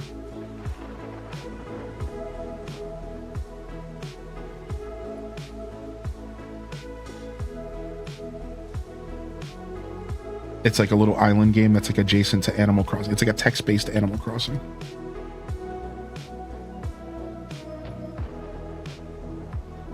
Oh, how does this work? Used to transport animals between islands. Do I need to have the other locations set up before I can put this down, maybe? I thought I would be putting this on the ground. I guess I didn't understand how it works. So I need to have the other one as well. I need to have the other half of this. Hold wheat in your hand. Yeah, no, my chicken's bugged out, man. It's unfortunate. We tried. We'll try again here. Yeah, my first chicken's just bugged. I'm gonna have to go get one from another island. I'm just trying to see how the transport works. Thought maybe I could save it with the transport, but it doesn't look like it. I think I need to build the other half of the transport first to know for sure. Yeah, we tried. It's just stuck floating in the sky. It's just not moving. Yeah, I even took the time to read my survival guide and everything to learn that it likes to move around with wheat. And it's just bugged. It's not doing anything. It's not responding.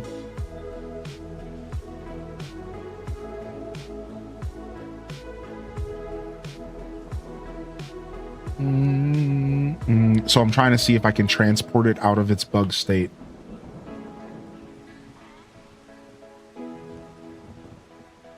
Yeah, I tried building foundation under it. It didn't work. That's funny. We just tried that. Yeah. I even like built a house under it. Like it's like,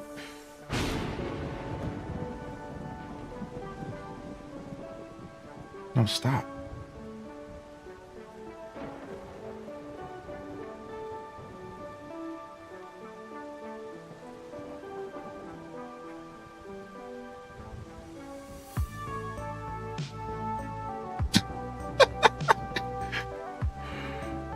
Okay.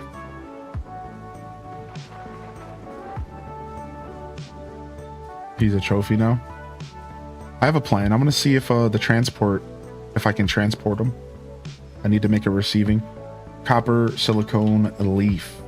Grab some copper. Grab some silicone.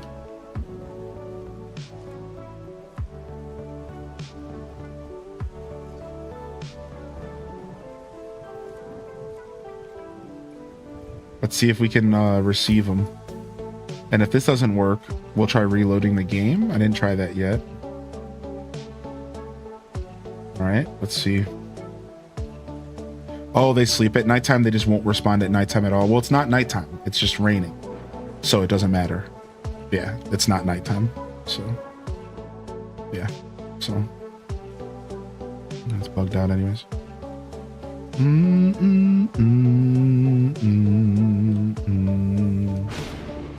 Transport. Yes! My plan worked! Yes! I was like, dude, if I just build a transport, this will probably work. Yes! Yes, dude, and it went in its home. I'm like, dude, the transport's gonna do it. Yes, dude, yes. All right, we have shelter for Scooty. So what does he just have to stay in here for long enough for this to build up or something? I don't know how shelter works. All right, so we're gonna leave the transport here because we're gonna bring more chickens here. So do I have to craft another one of the other ones? I think I do. They're one use. Are these animal transports one use? That's a little rough, but that's kind of cool also. It's like it makes everything have weight to it. I think these are one use. So I have the permanent receiver, but the transport I used is gone. So interesting. Yeah, I gotta build a water trough now. They're eating. Yeah, we built the food trough. We haven't built the water trough, so let's get that going. Thanks for the reminder there. Dude, I'm so happy my gamer intuition told me, like, just build the receiver, it'll work. It'll unbug them. Dude, gamer intuition's a real thing. When you've played enough video games, it's a real thing to have, like, intuition on how to deal with bugs. In fact, it's such a real thing that sometimes I get sad because I'll watch newer gamers, like, get frustrated with bugs and stuff when it's always more so just a matter of, like, it's just like patience. Like, it's almost always just patience, right? It's like just a little patience and tinkering. Like, I feel like newer gamers are afraid to tinker. They're afraid they're gonna break something, but they forget that video games can't, like, be permanently broken. Like not really. You know, there's some exceptions, but it's like you don't have to be afraid to break stuff in a video game. Just, like, tinker, like, have fun.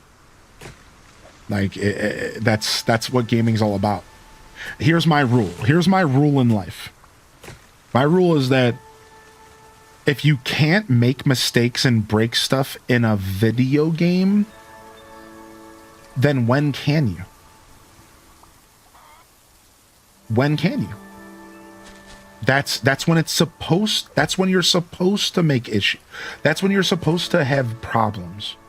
That's when you're supposed to have issues when you're playing a video game. That's what I always like to remind people. Like, that's the whole point. You're gaming. Take a deep breath and just have fun.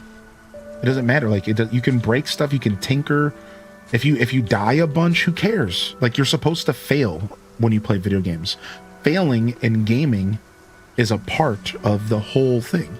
And like, if you can't have fun failing in a video game, then like, you know, like that's when you're supposed to have fun failing. Gaming is a free pass for sucking. So then you get it all out of your system. And then you don't have to worry about sucking in real life. I don't know. There's something here. There's this philosophy has some weight to it. Just let me think about it more. All right, now how do I fill up the thirst? Do I need a watering can? Do I need to wait for it to rain? How am I filling this up?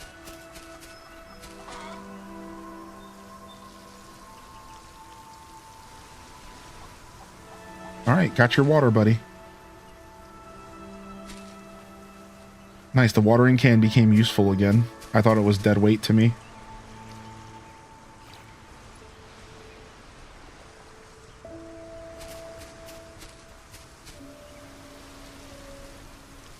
But, you know, it's probably going to rain again, and it doesn't matter. All right, let's go get some more animal feed going.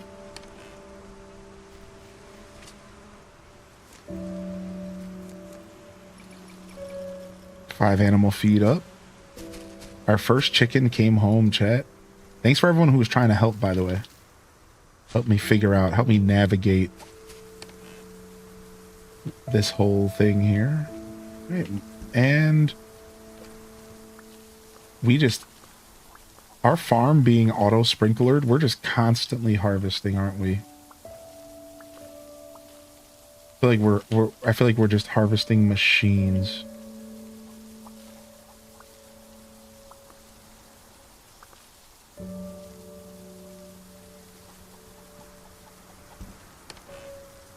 Take this with us. Let's go. All right, we're going to need to craft another transport for the next chicken. And let's name this transport, actually. Let's name the sign. This is going to be Chicken Bravo Alpha. Oh, I can't fit it all. Chicken Coop 1. Real basic. All right, let's sleep. It's a water park for veggies. I'm obsessed with the world of Donkey Kong where the barrel is an abstract functionless object that seems to manifest in the wild. I've had that thought before, actually. Like, what if barrels just manifested in real life like that?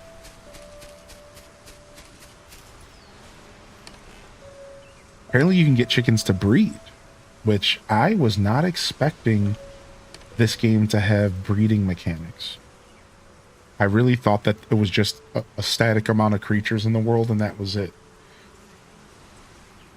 So I'm actually really shocked and super interested in this idea of I can actually like breed more animals in this game.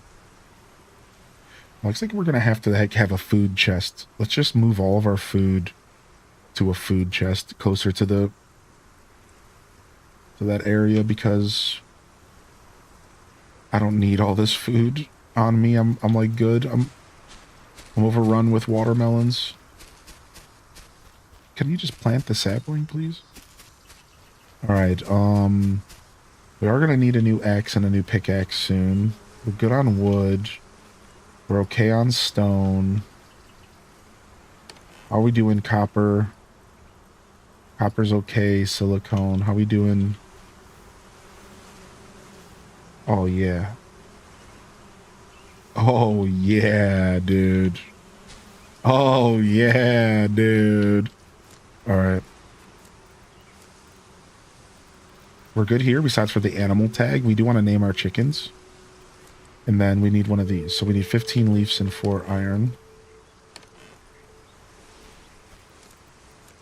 All right, there's a bunch more chickens out there, so we'll craft 2 animal transports, but we only need 1 right now.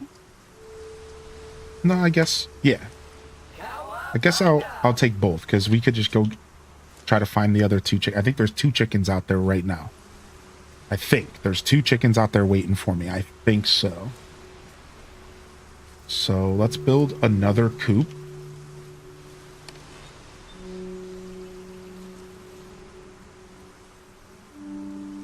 And let's go put that coop down.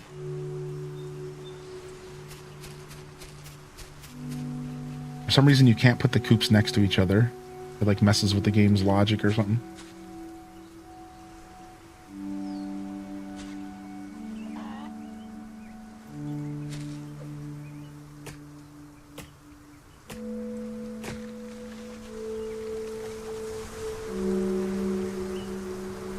Alright. So now we have 2 extra coops. I guess these coops are closer than this one. I feel like this is bad. I feel like... Why is he so far over here? Why is Scooty so far over there? That's fine. I think it's going to be okay. Looks like we're drinking. Looks like we're eating. Looks like Scooty is feeling real good.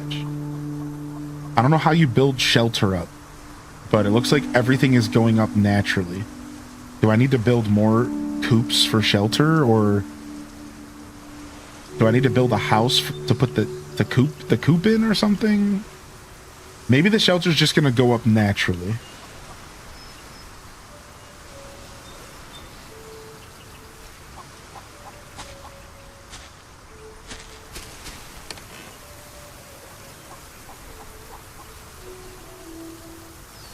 It just goes up over time. That's what I thought.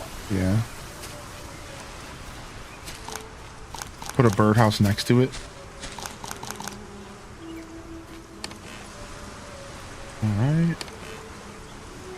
Alright, we're actually out of leaves for the first time ever, which is insane. I didn't think we would ever be using leaves. I'm kind of into that. Alright, we've been homebound for a bit. Let's go adventure. Do we need to take anything with us? I think we're good on the other island.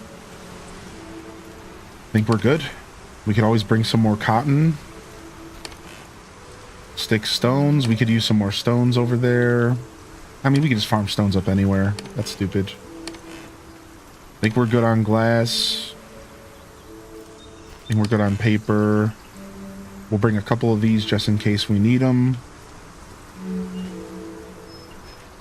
All right, let's cruise.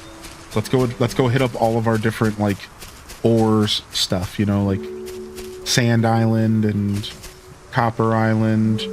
Oh, and then our next quest is eggs. So yeah, we have our transports. All right, we're working on our next quest is just getting eggs. So let's go visit Sand Island first and see if there's a chicken there for us. I don't remember. We don't have a dock here yet. No, I never played a loft, but I would consider trying it for sure. I might even own a loft somewhere, and I don't remember. I treated myself to Pocopia this week, but I'm not feeling the hype. My question, if you were playing the game again for the first time, what hints or tips would you give yourself? To play Pocopia like an RPG. I think you need to go into Pocopia with the mindset that you're playing an RPG. Pocopia is an RPG. It's a slow-paced, story-driven game, and you should play it as such. Don't go into it trying to like be the master decorator and rebuild the world. And I think you go into Pocopia with the mindset that you're there for the story. You're there to finish the story and experience the story that the game is trying to deliver to the player. I think that'll really help you kind of simplify the experience in your heart, and you'll understand like, okay, all right, I'm just here for the story. Just ride it out. Just ride the story out and see if it kind of clicks and connects with you.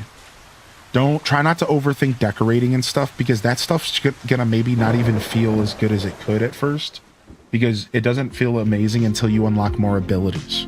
Once you start to unlock more abilities and the game really opens up for you, then you're gonna start, you might start get that like itch, that hype, and start saying, oh wow, this game is offering a lot of cool stuff. But I think until you hit that point, you do want to just focus on the story and see if you can get motivated via that way. All right, second chicken is going to the coop. See if you can get some motivation by just doing the story of the game. I think that's the best advice I might be able to give you. Nice. I found an island that I haven't been on yet. Wanted to see what was up here. We got some wheat. Nice.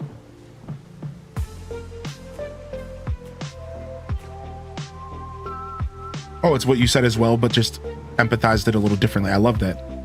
Try not to terraform the map too early. The game will make it easier later, right? I think you'll get overwhelmed.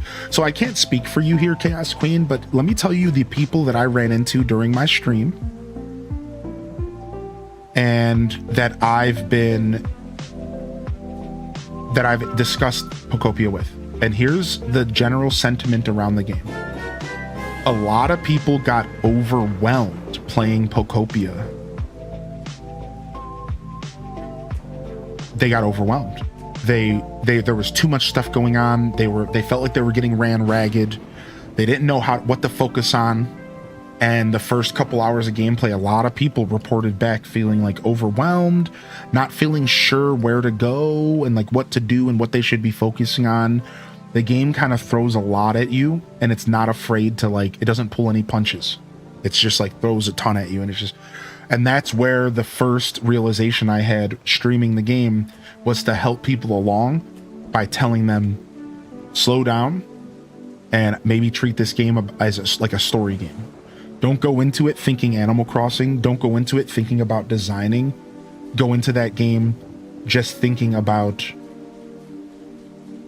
the story. And I think you're going to be better off. So I think that's the best advice I could give you. Otherwise, if you want nuanced stuff, I might have some stuff for you, like maybe what direction you should go first. You're going to be tasked with choosing between the bleak beach and the rocky ridges early on. And if you haven't chosen yet, I think the game actually intends you to go to rocky ridges first. Even though there's not really an intention, but rocky ridges unlocks Graveler and unlocks cooking. And I think that cooking and Graveler are more important than Lapras and swimming and electricity. I don't want to spoil too much for you, but I think the cooking and Graveler is a way better upgrade early game than getting the ability to swim, and the game doesn't even have enough water for it to matter. So I think that you should maybe go to the rocky ridges if you haven't decided yet first. I think that's probably the only other advice, like real strong advice I have for you. All right, let's go to Copper Island. Thank you for the first time sub, the first time primer from Mermaid Grenade. I love your name. Mermaid Grenade is dope. All right, we're flying in a thunderstorm, which is not healthy.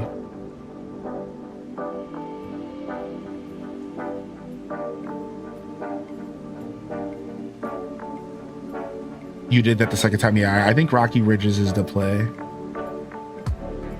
Yeah, I think Bleak Beach is a really gorgeous area, and there's other reasons why Bleak Beach is good to go to first. There's like other good reasons, but I don't think those reasons outweigh Rocky Ridges at all. I think Rocky Ridges is just the better decision. Also, did I miss a question about first person in this game?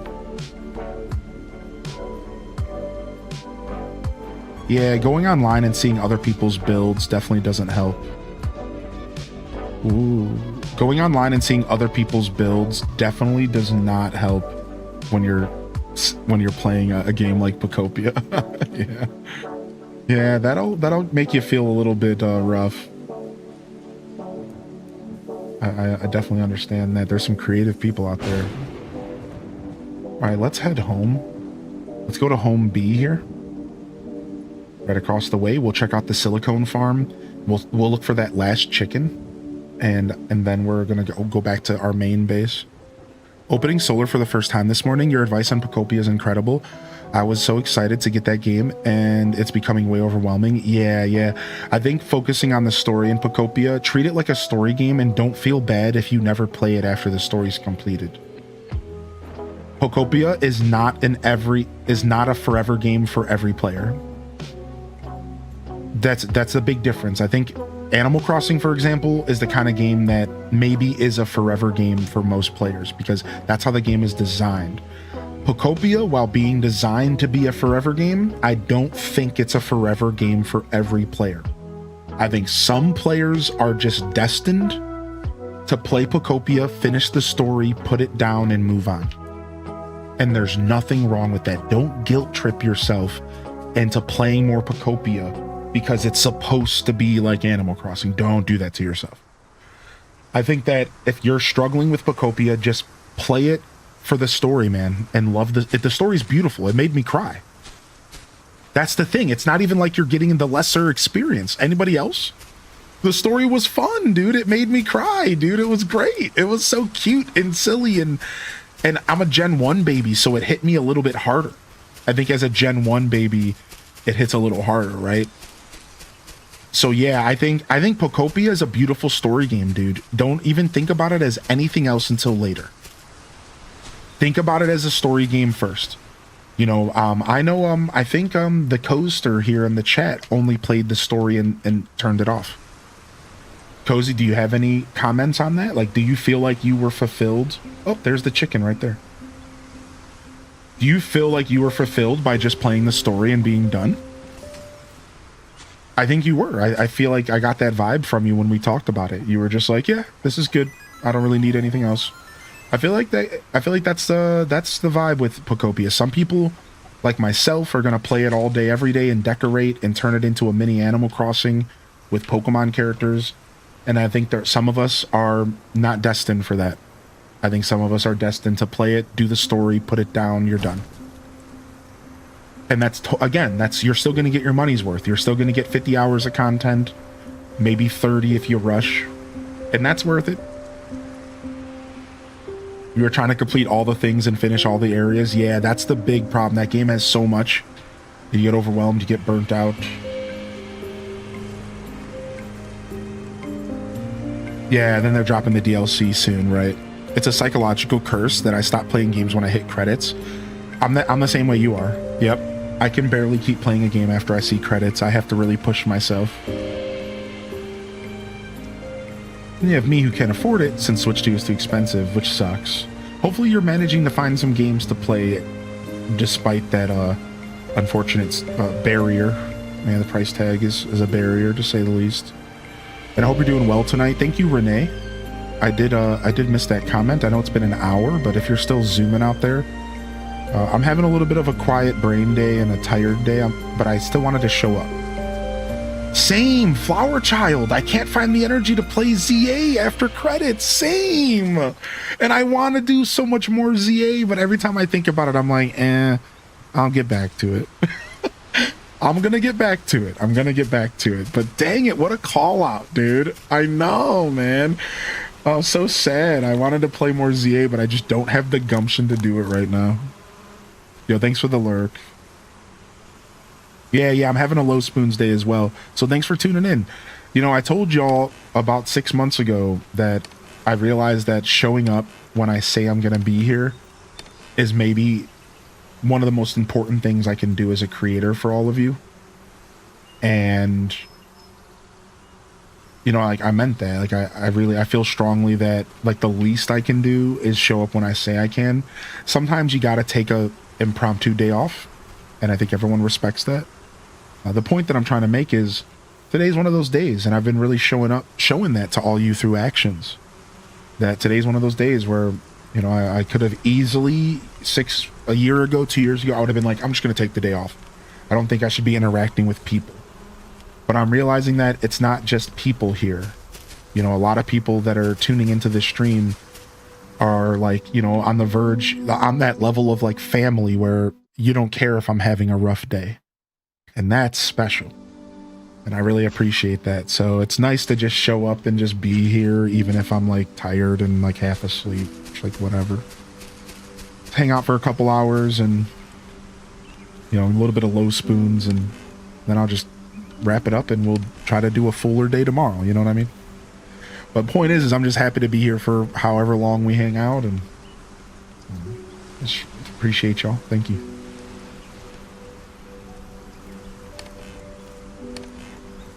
Put this up here as well.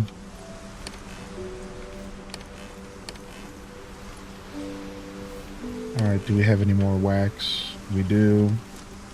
Let's keep this stuff cooking, man. Turn all of that into cloth. Make a bunch of wax briquettes. Put one in here.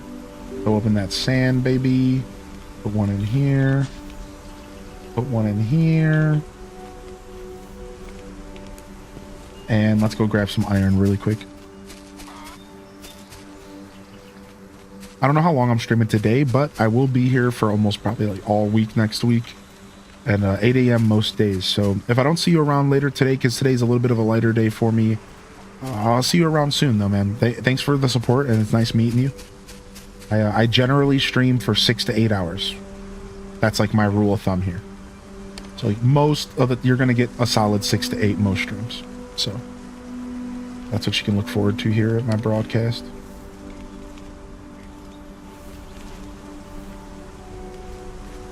We'll just go ahead and cook this iron as well. Get it out of the way.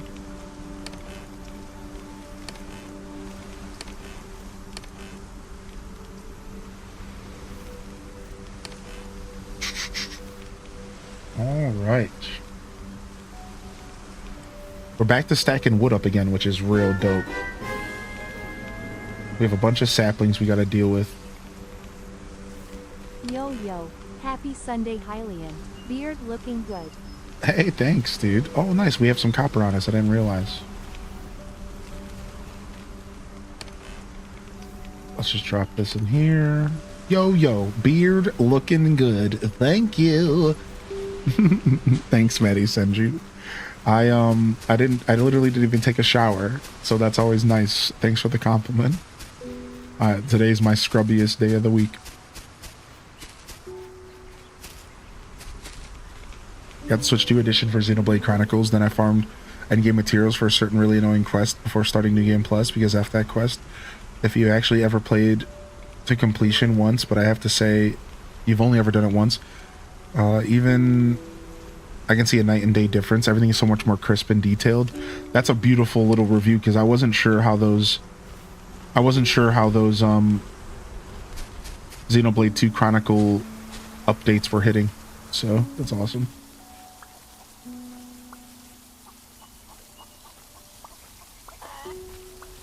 I know you guys are hungry. I hear you, chickens. They ate up all the food and drink. I'm trying to get over there right now.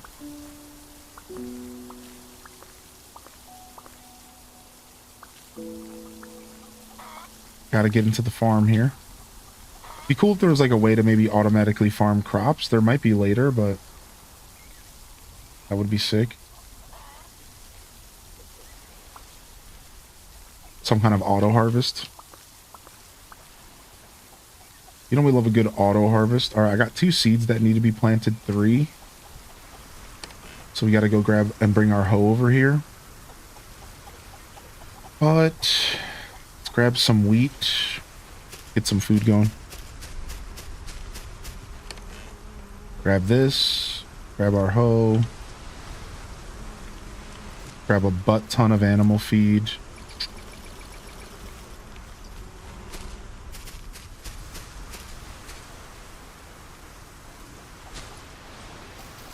Fill her up. Fill her up. Now that I got 3 chickens, I'm wondering if I need more than 1 basin. I'm wondering if maybe more than 1 water basin and more than 1 feed basin is maybe actually like the play.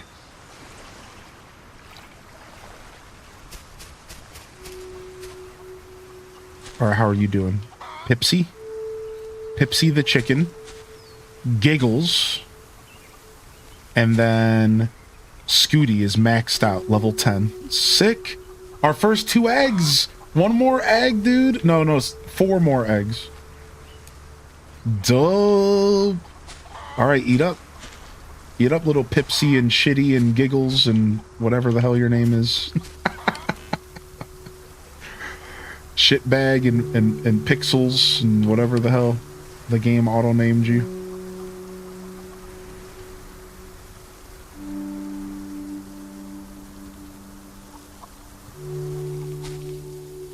Oh, we need to pick this up.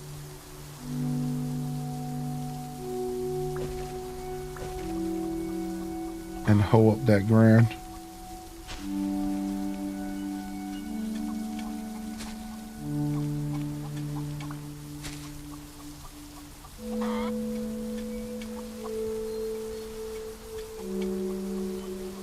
All right, that's it. That's all the room we got. We filled up our first greenhouse.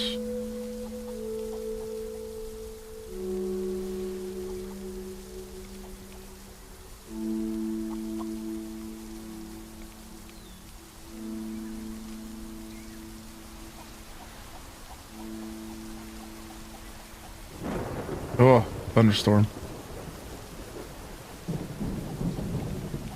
All right, I think this will be good.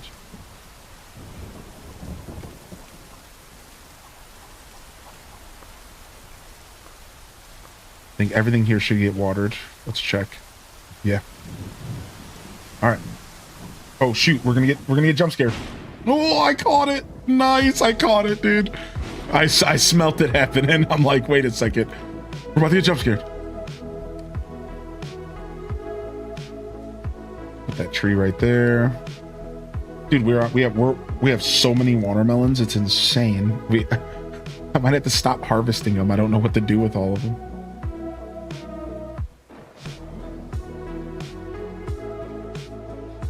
All right.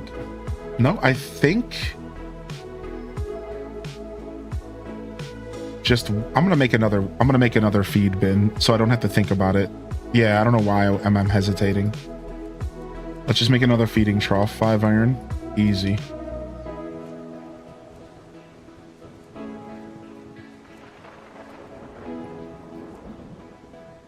Two water troughs and 2 feeding troughs, easy. And then we just don't even have to think about this. You know what I mean?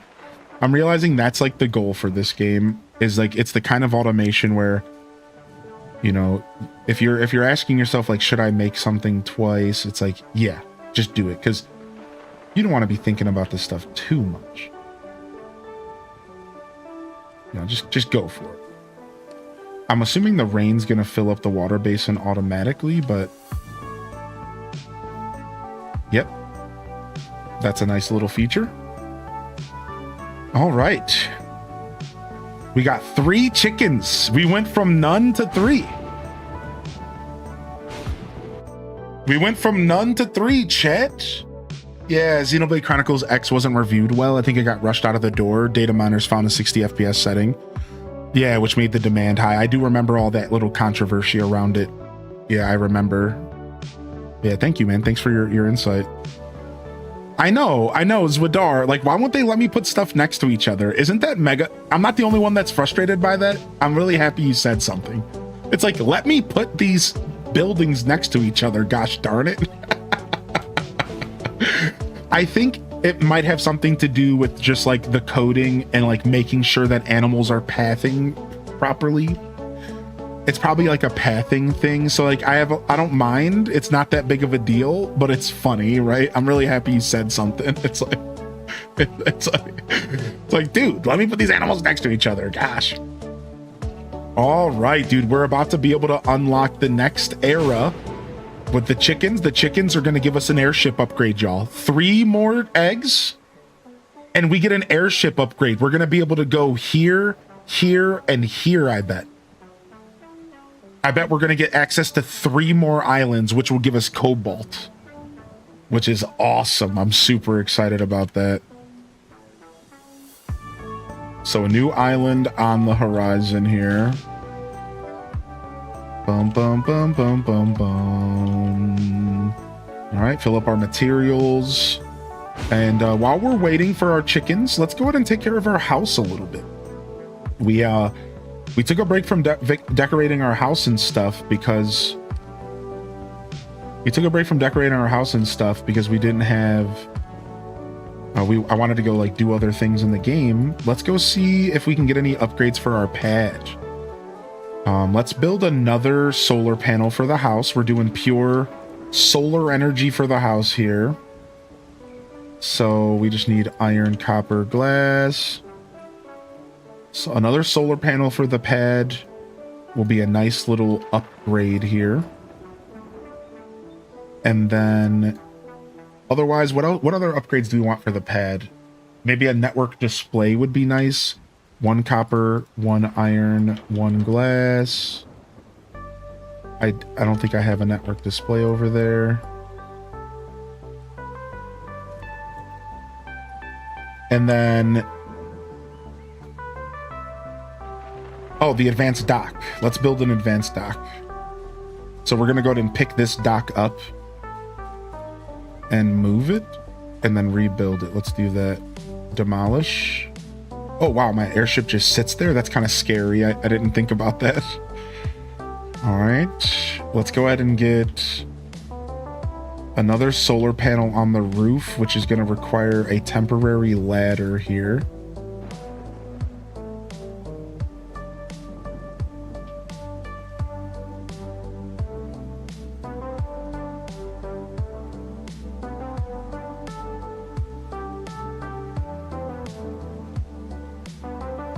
Oh, I can rotate. Perfect. Perfect. All right, another rung in the ladder here. And then a network display will tell us like how much power is on the grid and stuff. So we're gonna put this in our house, right? And now this will tell us like how much power is on our grid and like how much power we're using, stuff like that. Nice. So we got ourselves a little power grid, you know, this is kind of cool. All right, and then grabbing that back. All right, let's go craft that advanced dock here. Not even sure what it does, but we're gonna craft it anyways. We need silicone and copper.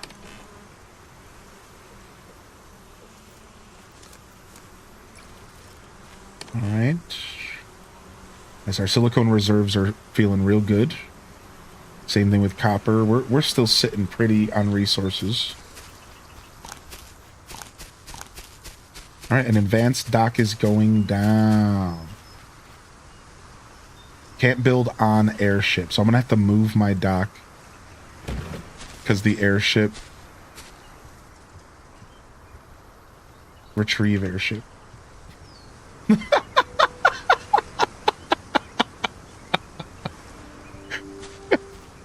That was kind of stupid, but I liked it.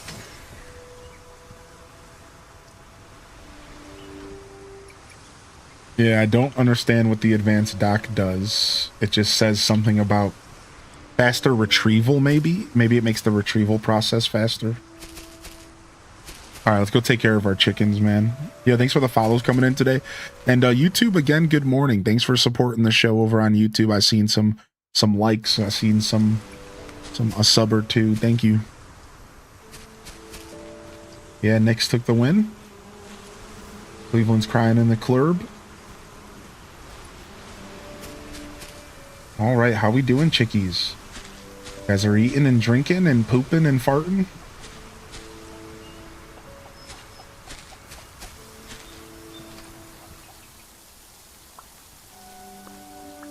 All right, we need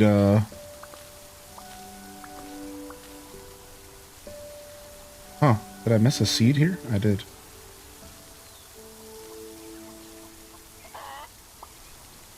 I'm really here for wheat, but the wheat's almost grown. Good to see you, Indie Sweets, by the way.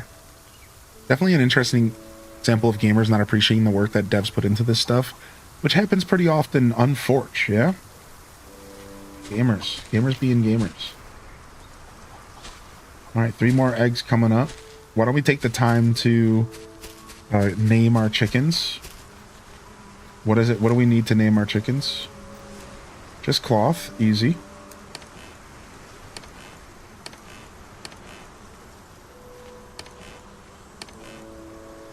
Oh, you know what? We have more stuff to cook.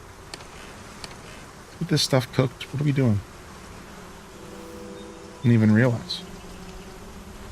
You want stuff cooking all the time. No question.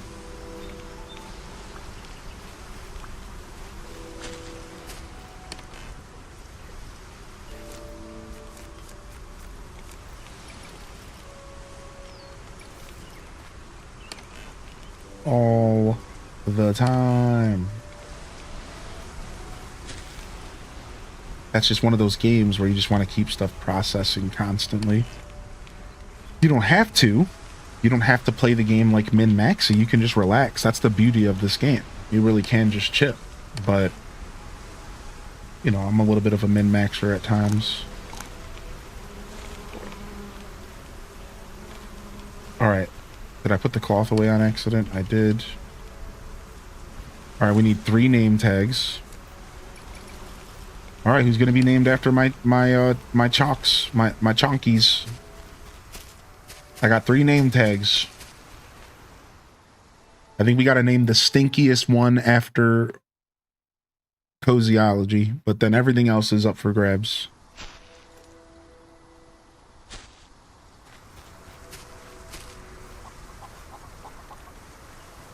Change name. Scooty Cozyology. Done. Alright, who's next? Pipsy. I want to be a chickie with Cozy. Alright. Chaos Queen. I don't think I can fit anything else. We'll just do Chaos Queen. Alright, Chaos Queen. Pipsy has been renamed.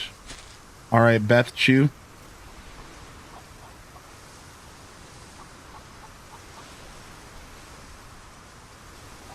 Oh, I can spell. Not Bet Chew. Beth Chew. Done. Alright, chickens are taken care of, baby. Now we name them. We can't eat them. Once you name them, you can't eat them. Getting this game doesn't allow you to do that, so we don't have to worry. No eating the chickens in this game. That's not one of the features this game offers. No chicken eating. Alright, here comes the wheat.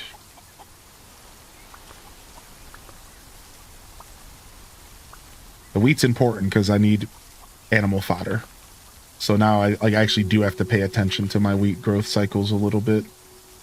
Make sure that we are able to feed our animals. We're good. We're not stressed, but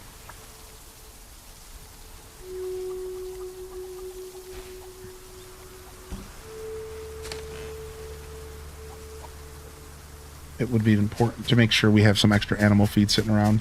It's like a Sandrock game. I haven't played Sandrock, so I can't say, but what this game is it's selling itself as a cozy survival game.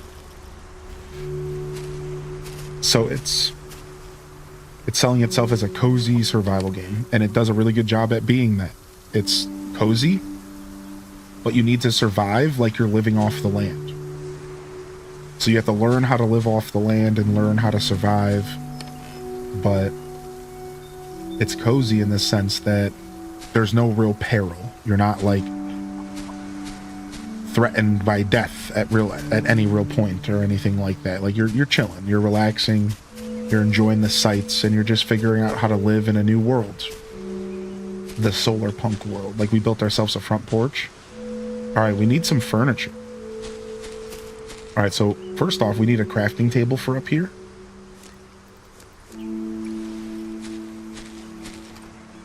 We need a crafting table for up here for sure.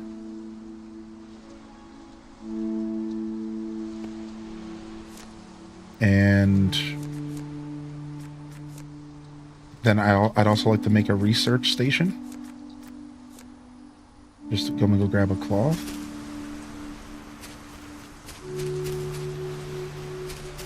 Whoa, I forgot about this. I always forget.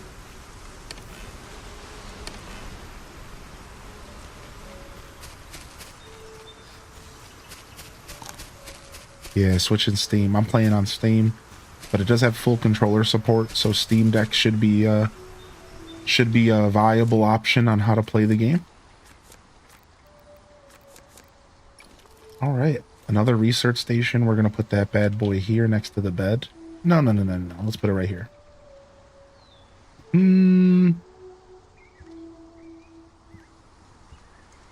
I want to put my electronics table here. So the research station's gonna go outside, maybe.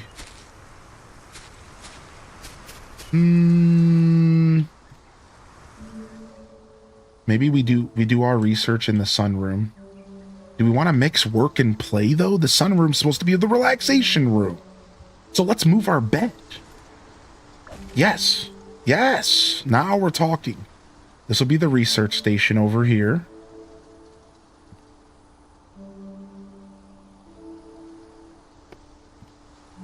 And actually, I'm going to change that as well. Why don't we move the weather state? Oh, we can't. It has to stay outside. It's too big. We didn't build tall enough ceilings. All right, and why don't we put our bed in this gorgeous sunroom? Yeah, we're sleeping in the sunroom on this side. Look at that.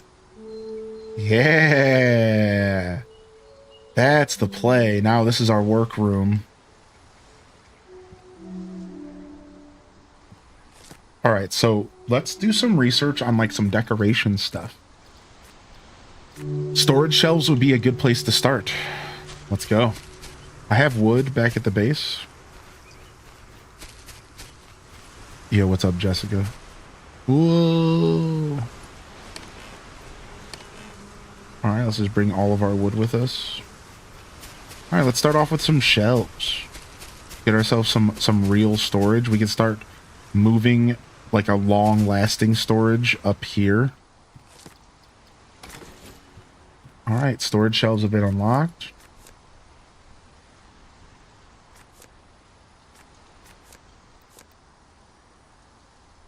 Oh, there's alternatives. Look at, there's a wall shelf. Ooh, I like that. Nice. Look at, there's a shelf that you can put on the wall. And there's a rack. Nice. Perfect fit. Ooh, nice. And then we'll put a rack above here. Can I actually store stuff? Oh, it's not like a chest. Can you, like, place things? What? I guess it's for decorating, probably. For some reason, I thought it was going to be like a chest. I thought it was for sure going to be like a treasure chest. I didn't think it was going to be just like an actual shelf. That threw me off, kind of. All right, we need tables and chairs. Let's do that research as well.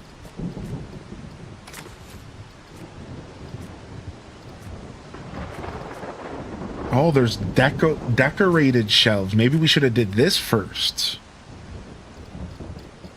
Trash can. Well, all right. Guess we, I wonder if the trash can is functional. Probably not, huh? Guess we could use a little trash can right here. Yeah, probably not. And then a small table.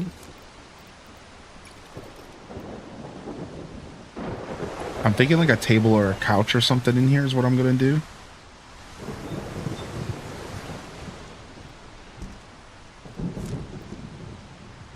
All right, can we sleep? No. It's thunderstorming. Getting cozy in here. What's up, Lovatic? How you been? I'm doing all right myself. Yo, Tater Tot, congratulations. One step closer, man. You're getting there, Tater. Just know that we're rooting for you here. Throw a log on the bonfire. We're rooting this and we're tooting this for you. Thank you again for the first time Prime, by the way. That was awesome. And thank you, Maddie Sanju, for 37. Thanks for taking care of me, y'all. All right. Appreciate the support.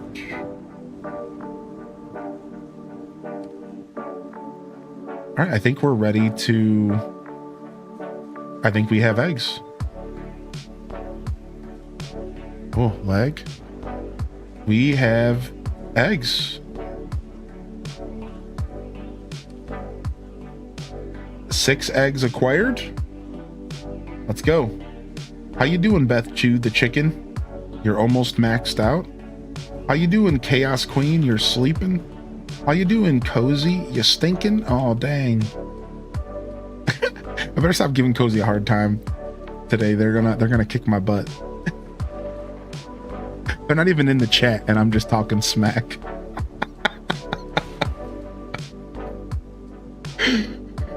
How you liking this game? It's fun. Yeah, this game's fun. It's we were talking about it earlier, you know, it's got like a simple vibe to it, but like not in a bad way. It's very cozy, it's very relaxing, and does a really good job selling like the dream of a cozy game that's also survival. It does do a really good job selling the concept of cozy survival, I'd argue. Except for when you're in the middle of a storm and you can't find where you're trying to go. This is a problem. I don't know if it's above me or below me. Oh, let me press T. That would help.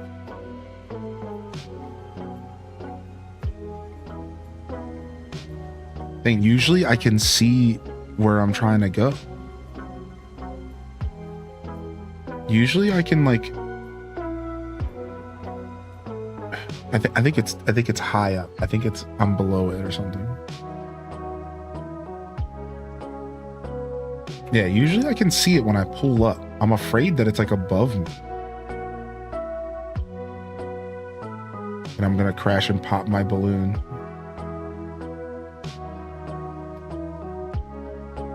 No, it's definitely not above me. I mean, it's got to be below me then.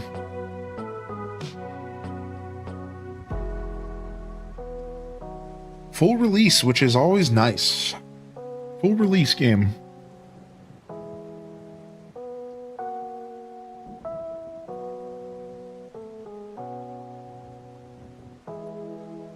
I mean, I'm going down and I'm not seeing nothing. Are we not at the bottom of the freaking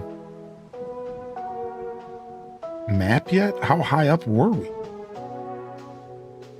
I think we're just gonna die here soon if we keep going further down.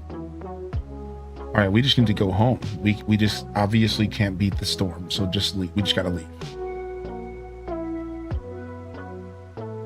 Oh, is that an island right above us? Whoa. No, it's not. Okay. Okay, the storm's clearing up. Yay! I can freaking see again. You can't see shit when it's storming in this game. You can't see a gosh darn thing. So we were below it massively. It's like, it's got to be like right above me or something. Yeah, they don't really want you to feel comfortable going out in storms. And I get that. It's like a part of the game. So it's cool. But I'm determined that I don't give a frick and I'm going to do it anyways. Yep, there it is, way above me. So it's this way higher up than I realize. I got to keep that in mind. This outpost is way higher up than I'm going to at all be able to realize. Also, for those of you that are helping answer any of the questions about this game in the chat, we have a command, !Solarpunk. So feel free to use that to offer any information, tell you a little bit about what's going on.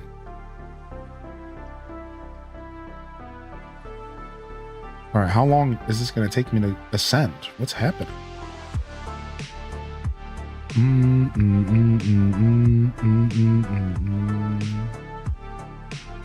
feel like I've been trying to land on this island for 8,000 years.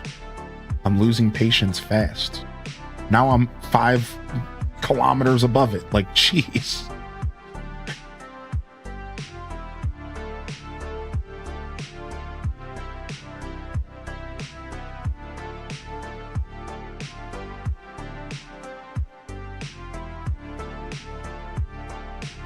Thank you. Sheesh.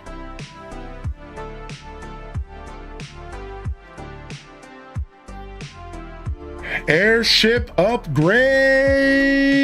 Let's go. Let's go install that upgrade, baby. And then we'll be able to get cobalt, and then we'll be able to get the next tier of electronics. Perfect. Let's go. All that. Let's go home. But before we do, let's stop at our islands and pick up materials. That's what we do here. Gotta go grab materials at our farms real quick.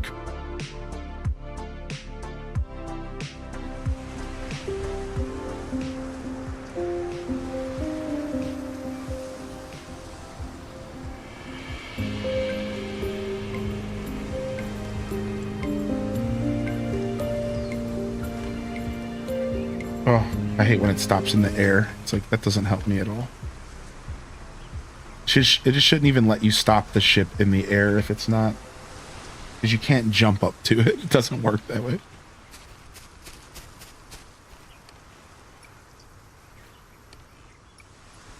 All right, not bad. A battery over here would be really nice.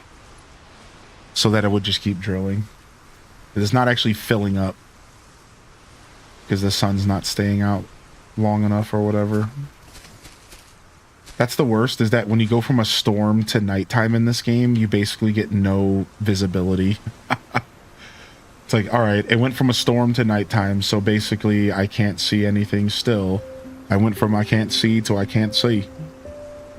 I guess we're heading home to sleep. Why don't we head to the second base? Maybe there's a reason why we want to be over there, I don't know.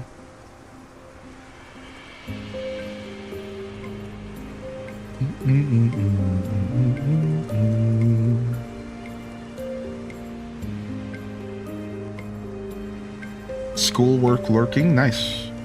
Nice, what up, Faceless? It's hanging nice and low. Dangling to and fro, you know?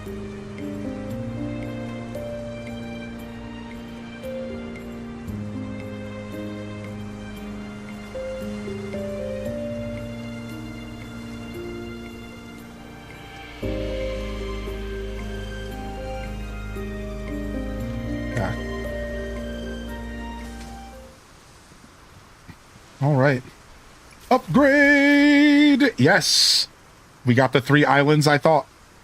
So now we need to bring some drills, some solar panels, because we're ready to lock in on the cobalt mines next. So let's go ahead and do that. Let's craft a bunch of stuff. Nice. We got our 2nd official airship upgrade. 3rd if you count building the airship in the first place. Then technically 3rd, but no, it's the we'll call it what it is.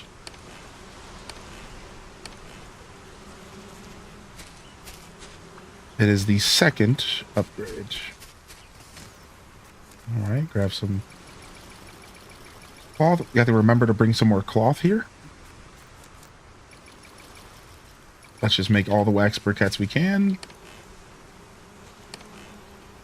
All right, drop off this and this and a wax brick here and a wax brick there. Here a wax brick, there a wax brick, everywhere a wax brick. Oh, we do have paper. Never mind. I just have it in the processed chest. I'm just not following my own rules. I had a processed chest, I didn't realize. All right,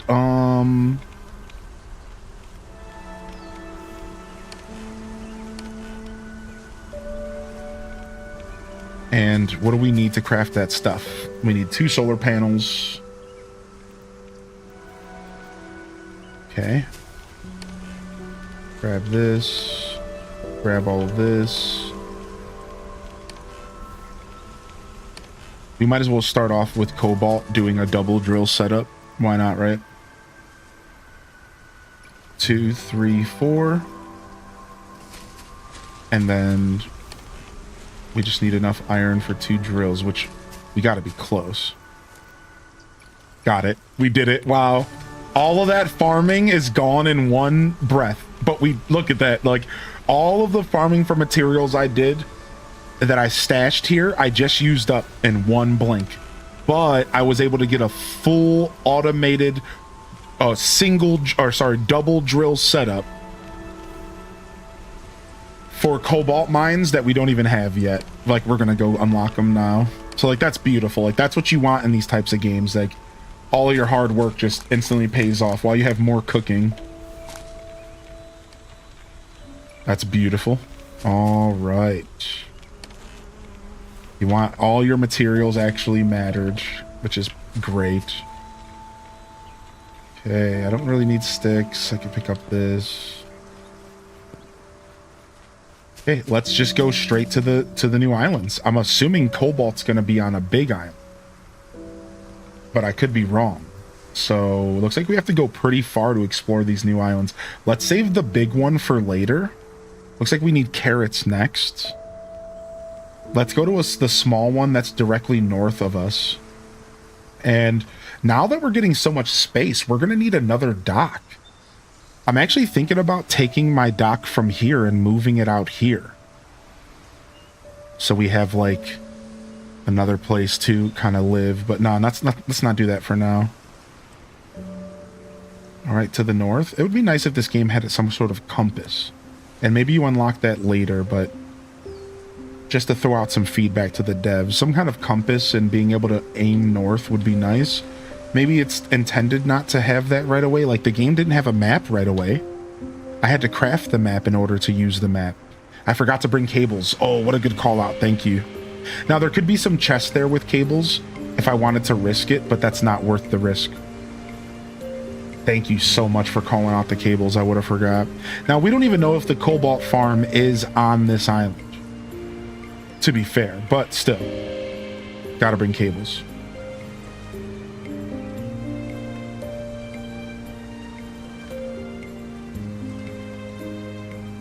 Gotta bring some cables. I don't know. I don't think so. I want to say this world's static. But that's what I want to say. I think the world's static. I think we craft 2 cables at a time. I need 1 more iron. That is the most frustrating thing ever. I need a single iron, huh? Alright, looks like we're taking a stop at the house first. I had some extra cables out here, but I used them.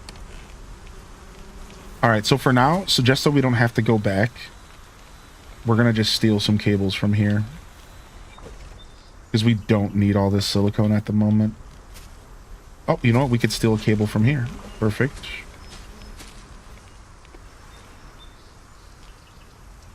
Any more? Any more to steal? No? Alright, doesn't matter. Alright, let's get out of here. It's the same map. Yeah, I figured. I don't think they didn't sell anything procedurally generated to us. Admiral, it's neither. It's neither. This game is exactly what it sells itself as. This is a cozy survival game in which there are very light survival elements, and it's really more surviving off the land. It's not necessarily about surviving in the sense of like you're in dire straits and you're about to die. So when you first off, when you hear the word survival, you need to be thinking living off the land. You need to be thinking casual, cozy, living off the land, survival. Second, cozy. It's super relaxing, and it's all about decorating and starting a life in a new world. So it's more about you relaxing and starting your life in a new world than it is about you doing like a ton of automation and building a factory. Way more than that. So that's what I have to say about it. So no, it's actually neither. You're not doing like factory levels of automation. I don't even think you're going to get close to that. There is going to be a good amount of automation. Think maybe more, what you want to be thinking maybe is more closer to Slime Rancher, but maybe not even that far into automation. I've been hearing the automation's relatively light. So like Slime Rancher levels of automation, maybe even a little lighter. And then when it comes to survival, don't think survival like a game that's, you know, like Raft or like, you know, rigid in that sense. Don't think that kind of survival. Instead, you want to be thinking like, I hate this name tag. Get this thing out of my screen. It wasn't there before. Here. Yeah. And when you think survival, think living off the land more, think less, you know, surviving and fighting and clawing your way to the top, you know, whatever. Oh, we can't see a gosh darn thing. I have no idea where this island is, and I'm in the middle of a storm. Unfortunately, this happens a lot in this game, and because this game is about being cozy, this is just annoying.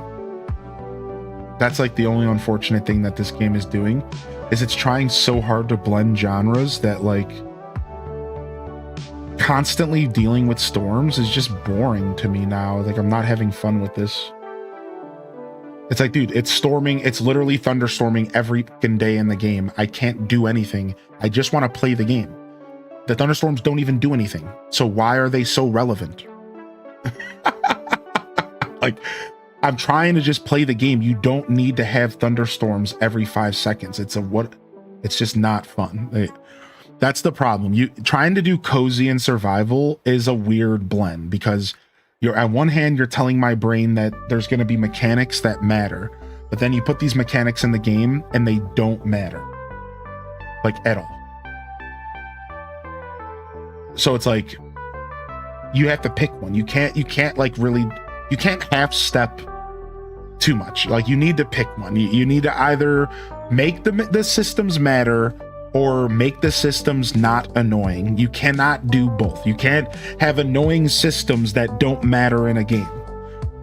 Now, maybe there's some form of lightning farming later, and that's where the thunderstorms are supposed to shine. Maybe there's like lightning farming later. That would make sense, and that would be cool. And maybe that's why the storms are like all up in our face all the time, is because there might be lightning farming. We might be building like a Tesla coil later.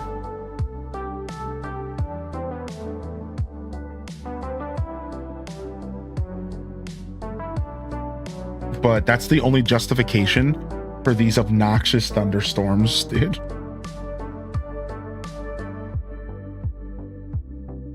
Yeah, I think I'm seeing trees below me, but the wind is blowing me even though I'm at completely no gas. Like, even though I'm at like no gas, I'm still getting pushed around by the wind, I think. I don't know what's happening here. I've been going down for like a really long time. And it's like, I can't, like, I've just been pressing that shift for a really long time. It slows the game. And I understand that, but like forcing the player to slow down versus creating fun, engaging things that make the player slow down is like different. You know what I mean? Like, it's like I usually check the weather board. Yeah. However, it wouldn't matter because I've had thunderstorms in the game for 3 days in a row. So was I expected to just sit there and do nothing for 3 days in a row and just like decorate? Well, that's like cool. That's like a cool and conceptually, right? Like, okay, cool. So you want me to like pretend like, you know, I'm immersed in the world, and well, the thunderstorms are stopping me from living my life. I better do something else. The problem is there's not enough in the game to be doing something else. Like, I don't want to just sit there and only decorate with materials that aren't even that relevant right now. I want to keep progressing before I decorate. I want to get cobalt. I want to upgrade my ship. So while I do agree that like that's obviously what they were trying to do, maybe I think you don't ever want to force players like it. That's like taking me and like grabbing me by the wrist and telling me, stop. No more. You need to slow down. It's like, whoa, no, you should make that fun. You should make that process interesting. You don't just want to strong arm your players into doing things the way you want.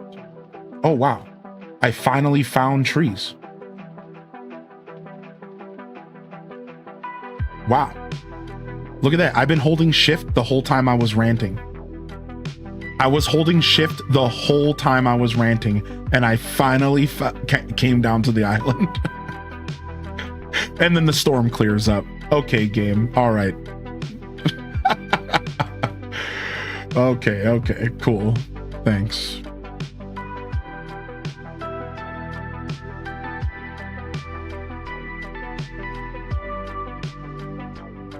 Ooh, raspberry muffin.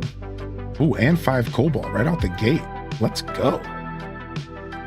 I wonder if there's cooking in the game then. I mean, they already showed us bread.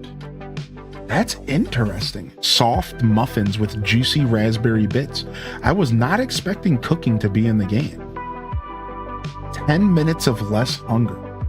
Wow, that's nice. And you get a buff. Wow, dude. This game's showing a little bit more depth than I was expecting. That's sick. I was not expecting caves and raspberry muffins. That's kind of cool. Like, I was not expecting caves and raspberry muffins, dude. You know, I was thinking on the last island that it would be really nice if there was like a cave to explore. And this is about the closest I'm gonna get, I imagine.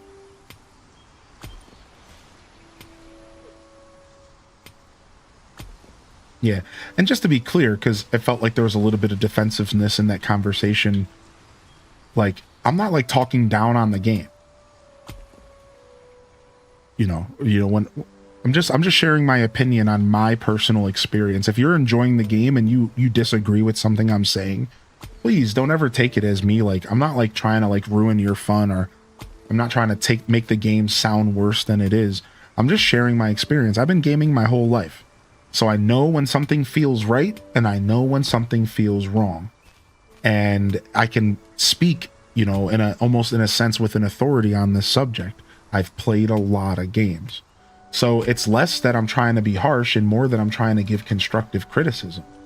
You know, like, that's like, you don't want to strong arm your player into not being able to play the game. Like, that's dumb. You know, like, sitting around and waiting for thunderstorms to go by is just not really the answer. There's got to be a better answer. You know, there's got to be a better way for them to handle the thunderstorm stuff, because it's just annoying. Now, again, maybe like later I'm going to have the ability to like harvest lightning and I'll feel like less strongly about it or something, but... Ooh, nice. Our first carrots. Yeah, like, I just think that I've noticed personally that the thunderstorm stuff has just been annoying. Yeah, it doesn't feel like an engaging mechanic.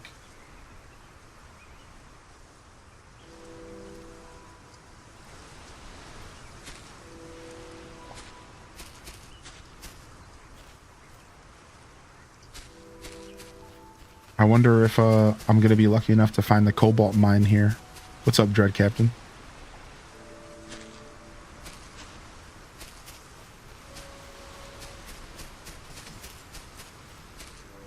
I don't think so. I think, unfortunately, we did not find Cobalt Mine Island. I was hoping, because my inventory's full with all this stuff. So we're actually just going to end up coming back up here and exploring again soon. I got 5 cobalt, and that's actually all I needed, I think, for the next upgrade anyways. So I'm actually okay. You can upgrade your book bag, but you can't upgrade chest. But we have gotten a confirmation that there's a book bag upgrade. So you're good there.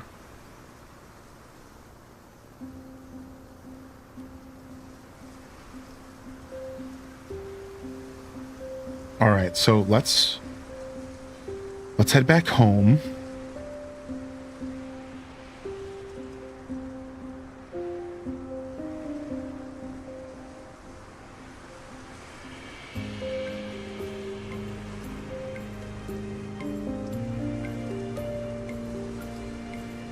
And I think I can stop at the research station. And I think I can purchase the next level for Cobalt. I'll be going back to that island. I'll be going back. I need to get these drills out of my inventory.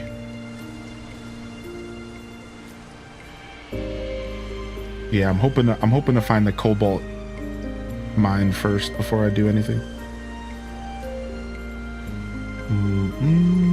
All right, where did the trader go? Oh, this way.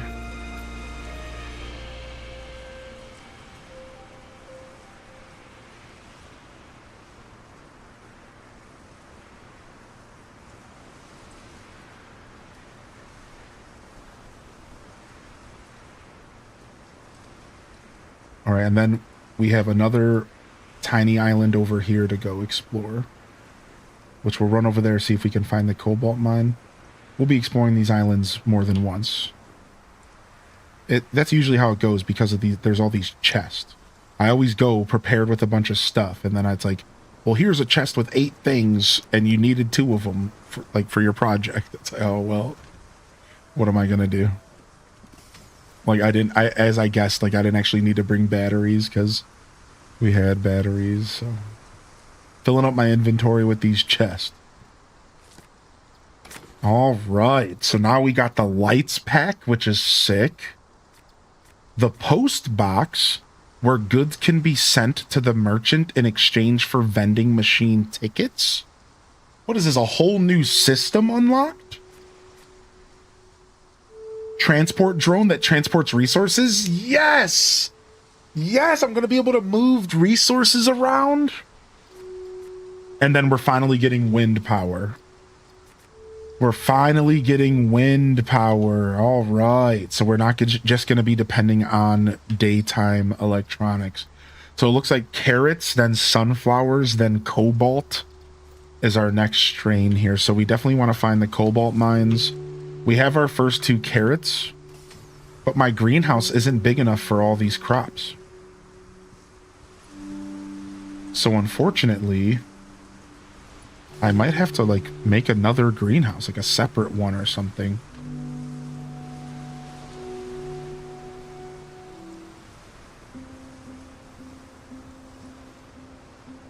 Wind punk. Yeah, I might need to make another greenhouse. Or, like, take the watermelons out, because I don't really need the watermelons anymore. And, like, that could be, like, a temporary fix. Dude, I slowed down. Whoa. I swear I pulled that thing all the way down, I guess. I pressed the wrong button there, I think. Oof. That was dicey.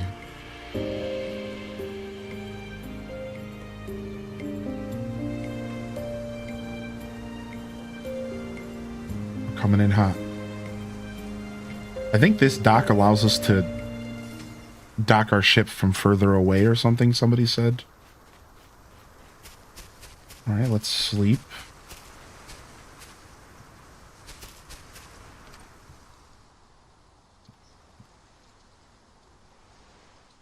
Let's sleep and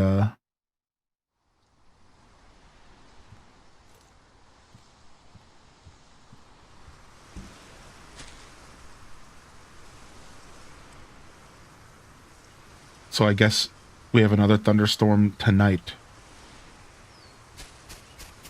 which we could just sleep through probably.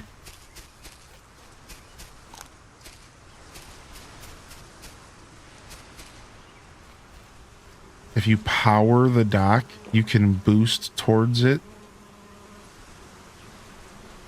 What do you mean? And, like, not get punished?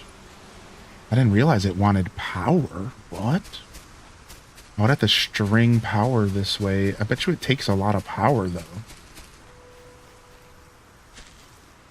I'm going to imagine it takes a ton of power.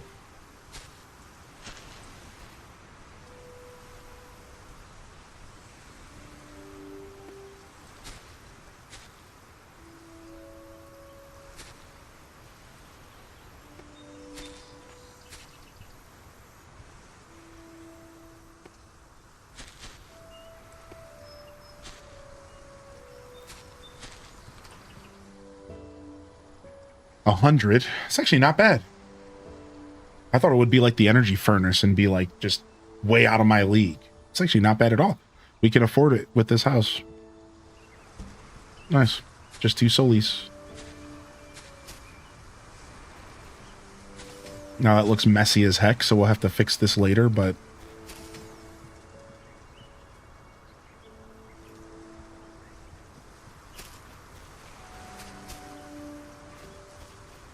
I hooked it up to a switch so it's not powered when I'm on the island, and when I leave I activate it. Oh nice, you found a use for the switch. That's cool. I wonder if we can cook cobalt. Yeah, can we cook cobalt? No, you can't. Oh. Interesting. Okay.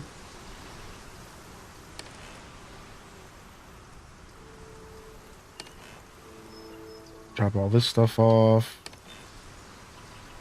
Drop all this stuff off. And let's get these first carrots growing. That was one of the reasons why I wanted to come back as well. Let's get these first carrots cooking up. Make sure the animals are eating. Alright, eggs. I'm not even sure what to do with eggs. Like, there's got to be something else I can do with eggs that I don't know about yet. Maybe I can just trade them in for those tickets later. Yeah, I bet you that's what we're going to end up doing with all these extra watermelons and eggs. So the game actually has a system in place for the abundance of stuff that you're sitting around with. I just had that realization.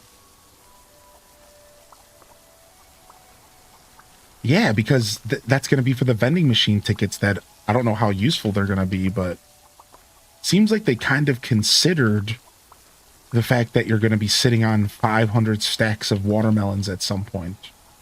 It seems like they might have considered that.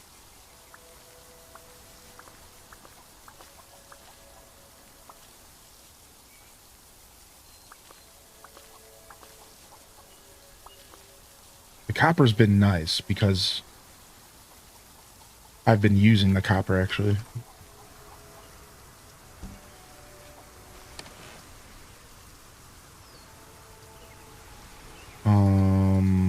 Take this with me. Let me go make some more animal feed real quick so I don't have to do it later.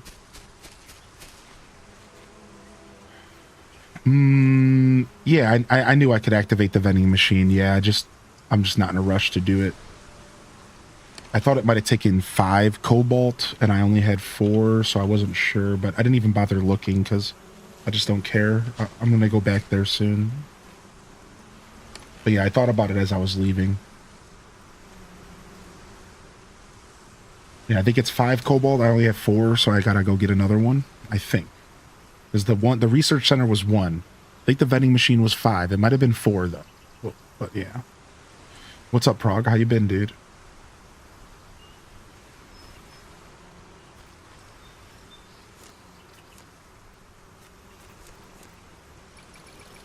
Alright, got our animal feed here.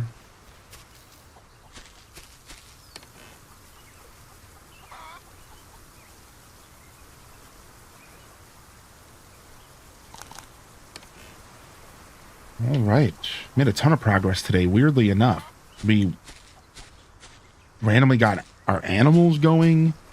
We got carrots. We got cobalt. Ton of progress here, which is nice. Has all this stuff been cleared out of here yet? Let me go grab some more iron real quick. We only have a pretty simple setup over here, so we do want to grab this iron when we can. What's up, Rage? You're going to a Golden Girls drag show today? Sick. Sounds like a good time. Alright, bricks go in here. Glass goes in here. And let's grab freaking 3 stacks of, I guess we're going 2 stacks. Get some more iron cooked up.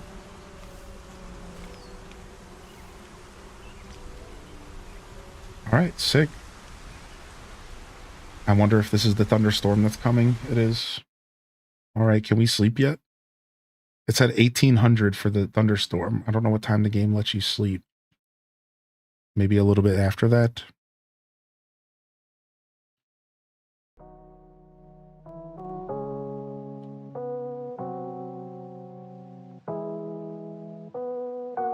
All right, we're good on tools.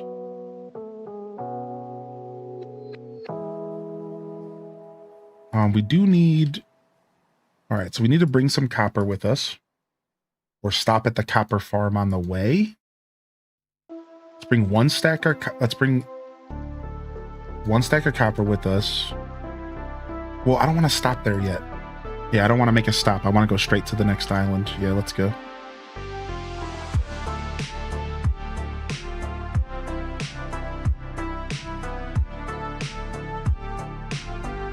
Oh, well. It's thunderstorming. I don't really know much about the Golden Girls, so I don't have an answer to that. I've never really watched it. I know that's blasphemous in this day and age, but I've never really been... I never watched the Golden Girls. It just wasn't my vibe. It just wasn't my vibe. I never really sat down and watched it. I know a lot of people like it, though. Do they allow you to... Do they not allow you to pin a mini-map as you fly? No, you can't do anything like that. No. No mini-map, no pin. That's where this game's like a little bare bones, right? Like, it could use like a mini-map. Now, this game is trying to be a survival game, but it doesn't really tell you a lot. So, like, for example, the map had to be unlocked. So, for all I know, a mini-map could be unlocked later. Right? Like, for all I know, there could be lightning harvesting later. For all I know, there could be systems in this game that are way deeper than I realized because I haven't played that far. So I went into this game and I thought I had the whole experience in front of me. I figured I knew exactly what was going on. And I just discovered cooking. So I'm like, wait a second. Maybe there's more going on in this game than I thought. I just discovered cooking, you know, Dazabound's finding uses for the lever system, which I understood what the lever system was for, but I didn't really see like super strong use cases for it. Now I'm seeing that. That's like such a good idea for the lever system. So now, like, the more that I play the game, the more I'm like, maybe this game actually snuck a little depth in. And I wasn't able to notice right away because I didn't play enough of the game. That goes to show you, like, you can't be doing reviews too early. You want to. Sometimes you think you know what a game is doing in the first 5 hours, 10 hours. But no, like, sometimes there's a little bit more. That's why, like, first impression reviews are nice, but real 100-hour reviews are the reviews you really want to talk to and listen to. That's why I really hesitate to give out numbers and to do first impression review stuff. I'm always stumbling over my words and trying to find the perfect way to word stuff, because it's like, first impressions don't mean anything, dude. They never have meant anything besides for superficial feelings. For every time, if you think about every one of your first impression views in your life, it's nothing but superficial feelings. Now, sometimes those first impression reviews matter and they help you avoid things that you would have maybe not liked in the end. So it's not that they don't have a place in the world, but it's all superficial. Like, I went into this game and I thought I knew it all. Now, didn't I? Oh yeah, the game's basically, this is it. And it's like, actually, I'm finding out there's cooking. I'm seeing uses for levers, and I'm unlocking all these new systems. There's vending machine systems. Now I'm going to be shipping my goods across the map to get tickets. Like, I didn't know any of that was in the game. I thought it was way more bare bones than that. I'm just going to be honest. I didn't think there was any of that depth.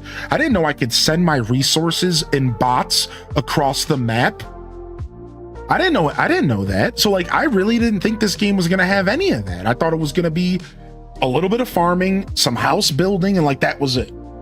So, like, you know, it just goes to show you, like, first impressions are cool, but they're not meant to be taken for more than just what they are. Here's my thoughts playing the game for an hour. Those thoughts don't have any weight to them, and they should never be considered for more than just that. Quick thoughts, first impressions. So it just goes to show you, man. It's like I don't really know anything this game is doing, do I? I really don't. like this game is surprising me today, and I am actually completely changing. I just went on a talk earlier about the difference between, you know, a game that's simple and concept and a game that's simple and bare bones. And I called this game bare bones earlier, which I still stand by that, because look at the game. It's like obviously like a little empty feeling, a little liminal, a little bare bones, obviously. So I stand by my statement, but that's not the point. The point is that, like, maybe this game isn't as simple as I initially thought. Maybe while it has a little bit of emptiness here and there, maybe they spent their time fleshing out the automation and these systems that I didn't think were in the game. I straight up assumed that the game was just simpler than what it was delivering. So I don't know, we're gonna find out as we play a little bit more, but just goes to show you, like, first impressions are not everything. You can't read every book by its cover. You do sometimes gotta put the work in and gotta actually read the book. You can't just read the cover sleeve and be like, oh, that's it. Like, sometimes you gotta sit down and read the book, you know? That's just it. So that's the lesson here. As of right now, would you say whether you recommend this game or do you need more time? Well, I don't ever recommend games, really, so, you know, I'll just leave it at that. Yeah, I'm just not really a game recommender. I have soft game recommendations and hard game recommendations. But either way, you're not going to hear the difference in the nuance. You're just going to say, okay, he recommended the game. So having different qualifiers in front of recommending a game doesn't really help, because all you're going to hear is either I recommended it or I didn't. You're not going to hear the nuance. You're not going to listen to anything else. So I don't like giving game recommendations out unless I am 100% convinced that you have to play the game. And I can tell you that that's not the case today. I'm not 100% convinced that every single person out there is missing out on this beautiful experience, that if you don't play it, you're a sucker, and you're, you know, none of that. Like, that's something I save for very rare, wonderful experiences that in the gaming where I say, you know what, everyone needs to check this out. So no, I don't have a recommendation for you. I don't know your gaming taste. I don't know what kind of games you play. I can't give you a game recommendation without knowing what kind of games you're into. What's your gaming budget? Have you ever played a game like this before? What kind of rig are you on? Are you going to be playing on Switch? Are you going to be playing on Steam? Are you going to be playing on Steam Deck? Are you going to be playing with keyboard and mouse? Are you going to be playing with your headphones on? Are you going to be playing without headphones? Like, these are all these things that go into recommending a game. So anybody who recommends you a game without asking you 15 questions beforehand is doing you a disservice. And I'm here to tell you that right now. Anybody who recommends you a game without asking you 15 questions about your life beforehand is not really recommending you a game. They're just telling you what you want to hear. And that's not how that works. So yeah, no, I do not recommend this game. All right. Now, again, I can, if you want to have a talk, if you want to tell me a little bit more about what you're looking out from this conversation, I can maybe help you better understand if the game is for you. I can do, like, if I can totally do that. Like, if you're interested, I can be like, all right, well, what are you looking for out of the game? Do you have any questions about the game? Do you want me to help you decide if the game is for you or not? Right? So, and Dazabon, you don't got to get all weird in the chat and start yikesing because I'm just having a conversation with everybody. Yikes, let me quickly make the chat feel like it's not scary. Like, dude, Dad's pissed. Like, you don't have to do that. Don't be weird. I'm just being honest. Yeah, you don't have to be weird.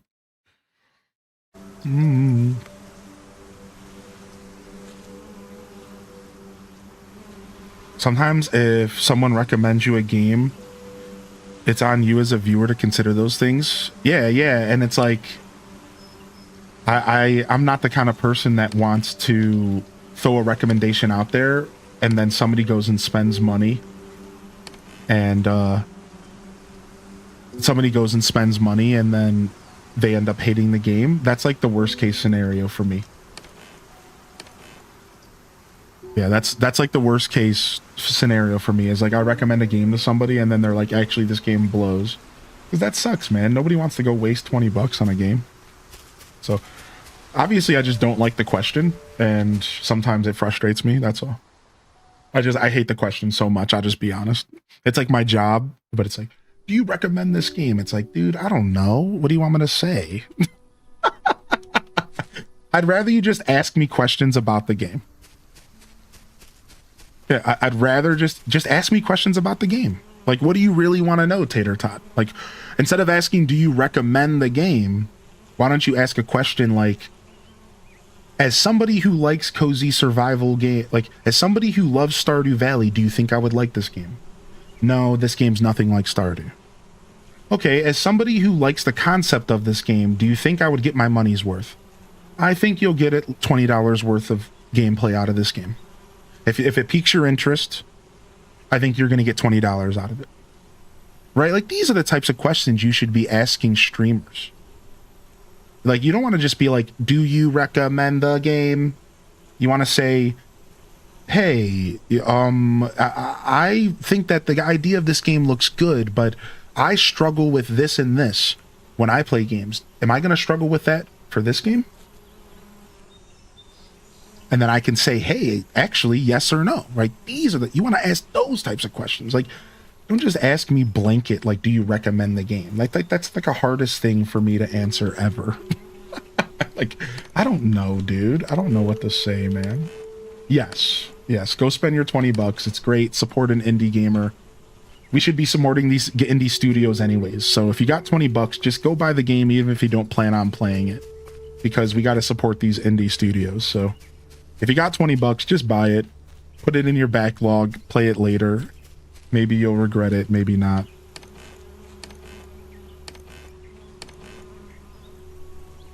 Maybe you'll regret it, maybe not. I've always felt, do you recommend to be synonymous with do you like it with caveats? Yeah, right. And even then, the question, do you like it, is just way less loaded. Do you like the game? Yes. Why do you like the game? Here's the reasons why I like it. Done. Such a smoother and easier question to answer.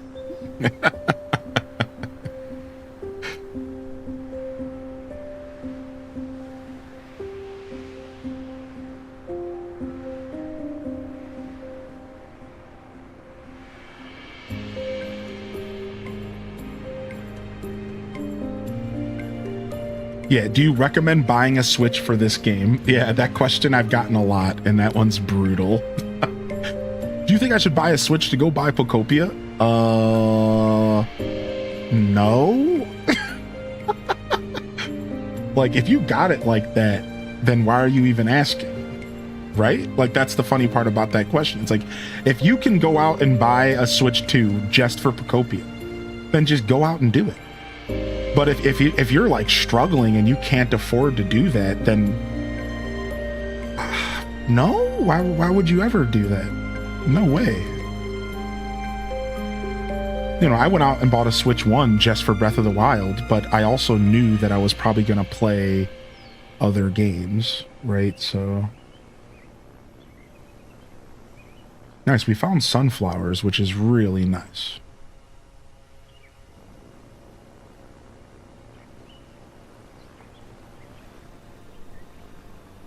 We found sunflowers, which is really, really nice.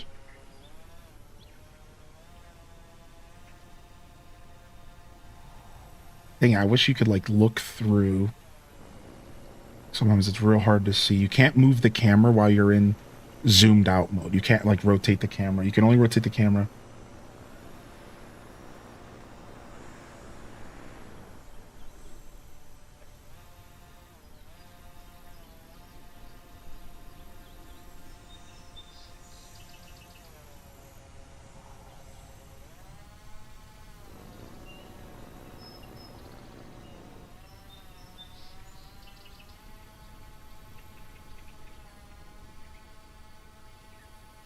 Dang, looks like no cobalt here either. It might be the big island then. Unless we missed something on the other small island.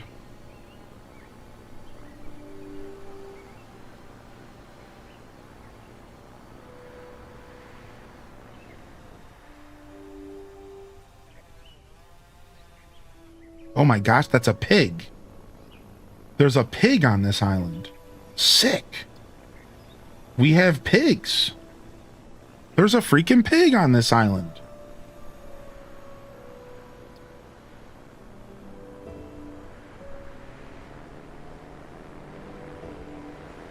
Wow, if we're aiming towards the dock, we can go super fast. Wow, so that's how they dealt with such big spaces you have to travel through. Oh, that's insanely cool. So, dude, that's insane. So, like, if you have to travel across the sky, I was wondering, I'm like, dude, I'm like, this map is huge. Like, flying to these islands is gonna be, like, a lot.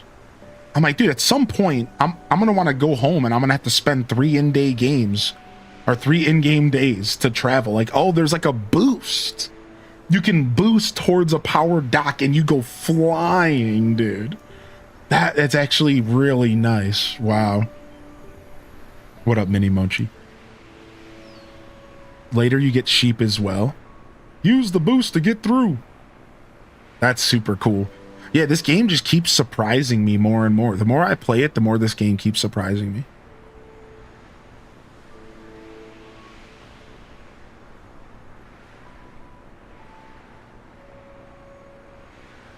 Yeah, I'm just gonna have to leave YouTube on like subscriber only mode. That's my bad.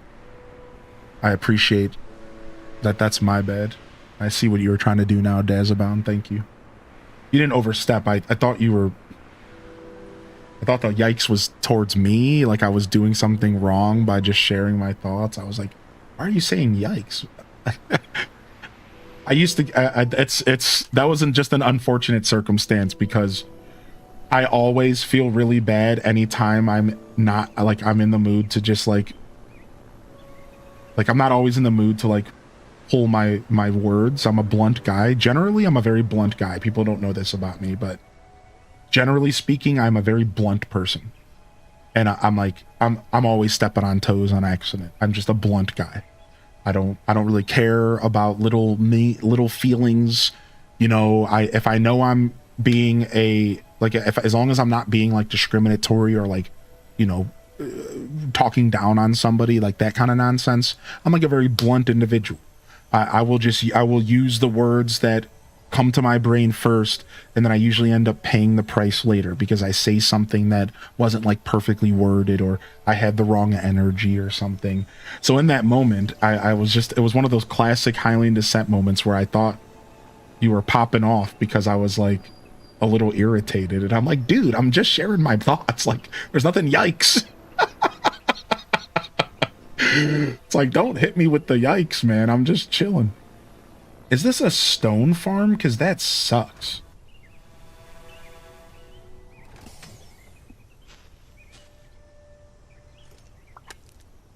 That sucks. Why would I want a stone farm? What? I guess so you can automate it. It's all in the name of automation.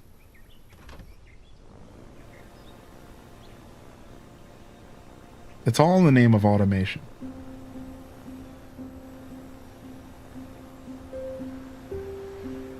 A stone farm? What the hell?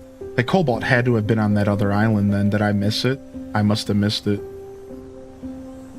I must have unfortunately missed the cobalt.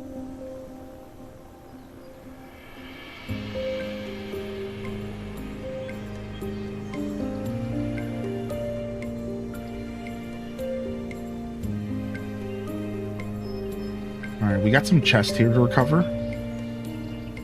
We got some loot to recover here.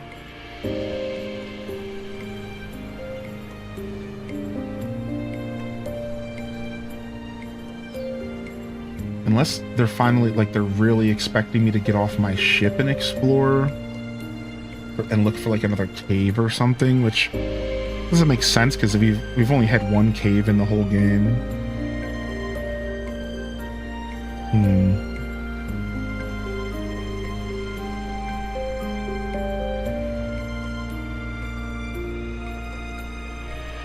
Yeah, looks like we got like 3 chests down there to farm, maybe another pig, We already found one pig over there with 2 chests to farm, or 1 chest. So we got a lot of loot to pick up and just not enough inventory. I wonder if I go pick up those sunflowers, if maybe the bag upgrade is the next tier. I wonder if the bag upgrade is the next tier. I wouldn't be surprised, actually.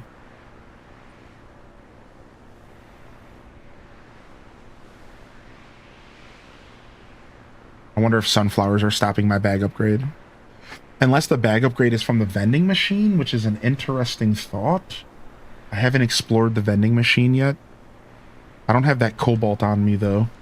And you can't check your inventory while you're in your airship, which is kind of a sour... I guess I could just park the airship anywhere. Can we park it mid-air? Yeah, we can. Yeah. Yeah, I don't have that cobalt on me. Yeah, I don't care about spoilers in this game, dude. Yeah, you guys are fine, man. Thank you for respecting the space, though, because I usually am a rhetorical question guy, so I really appreciate that. You have not found a cobalt quarry yet. So cobalt might only be coming out of chest, and they might have only gave us enough just to do what we needed to do.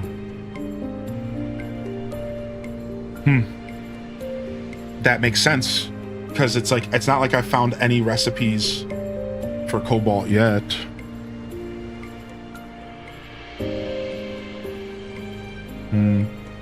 All right, let's go back to this island one more time. There it is. It's really low. This one's real low in the sky.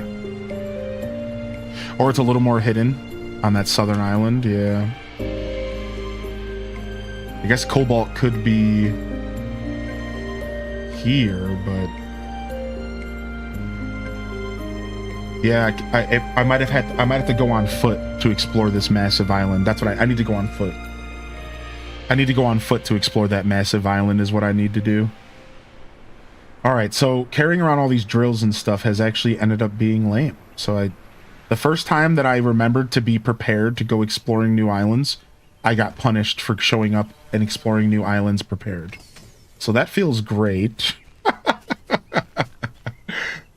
We didn't bring an animal transfer kit, plus we can't take care of pigs yet. Anyways, I don't have a pen. But getting them to my island would be nice. No, they gave me one. They gave me one. Yo, that is so clutch. Head back to the chicken coop for now, buddy. Very nice, dude. That was clutch.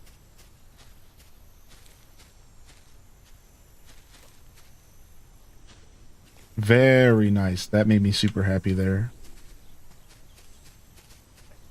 That pig just got raptured. Hey!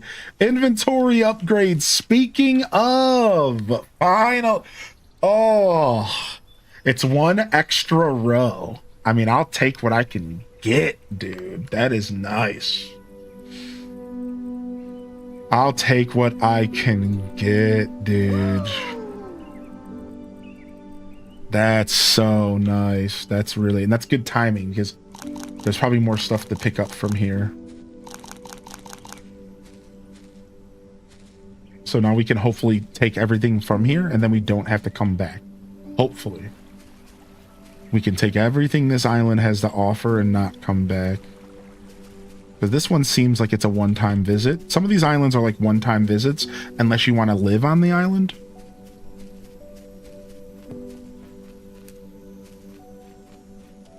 And then sometimes they're like, you know, maybe you come back a couple times. This is a one-time visit island. Yeah, we're done here. We're seemingly done here. That book bag upgrade was choice. Just using the second alert Twitch always gives me. Game on, brother, less than 3. Yo, game on. Thank you, dude. The second alert. It's always so weird. Why does it do that? Twitch is so goofy.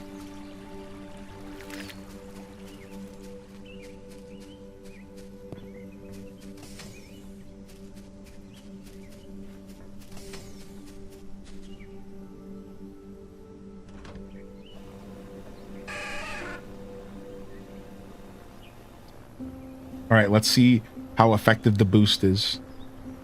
You guys ready? So this is how fast we're moving right now.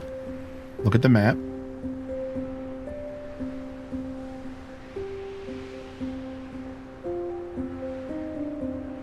Oh no, the sun went down and it unpowered. No! No, jerks! Well, guess we're going the slow route.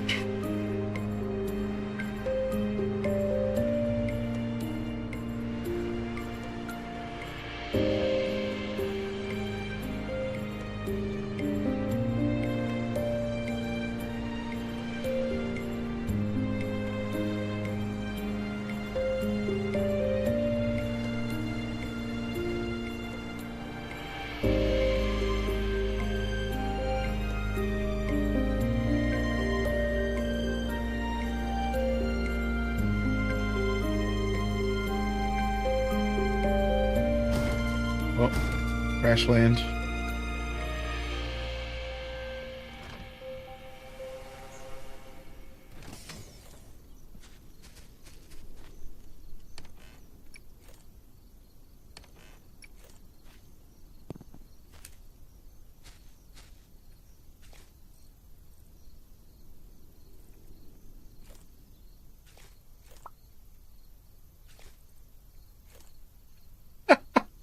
Trying to Minecraft these sticks off the cliff.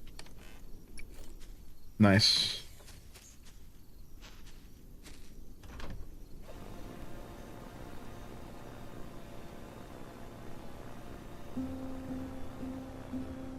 Yeah, so unless Cobalt's on the large island to the southwest, my theory now is that they gave us just enough Cobalt to progress through the game for now, and we have to wait till the next airship upgrade to truly farm Cobalt.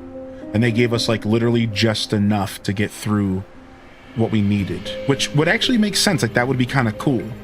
They were just like, all right, we're going to give you like a minor step in progression, but like you need to wait until you get the next upgrade or something.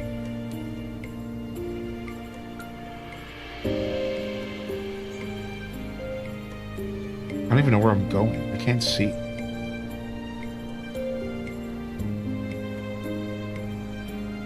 Wait, that's not my dock.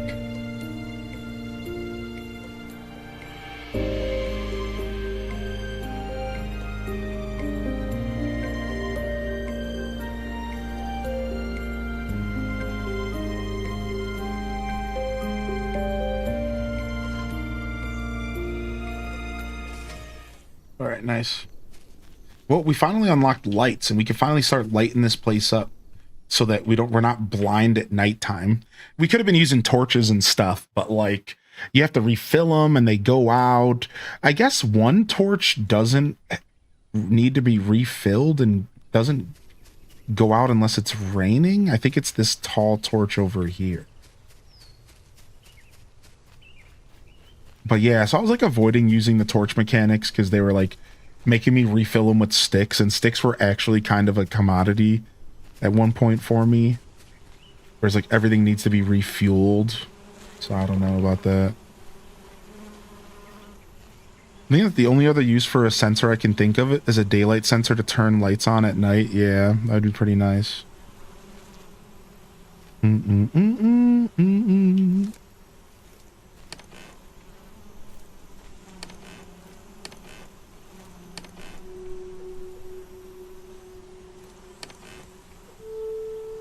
right, we got 2 more bags of carrots, which we really should try to figure out how to plant these, because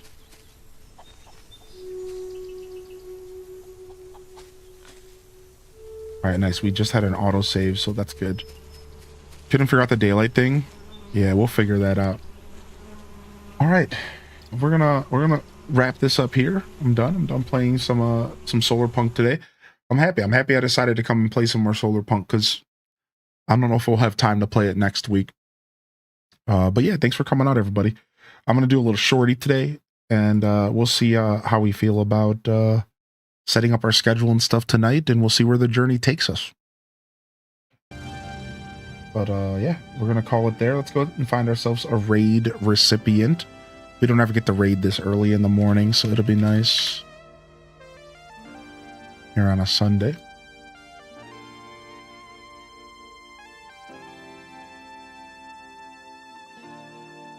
All right, let's go visit the lovely Simply Press Start. They are doing some Kingdom Hearts 3. They have to be pretty hype about the Kingdom Hearts announcement. So let's go see what they're doing. All right, y'all. Thank you for coming out today. Have a good rest of your Sunday.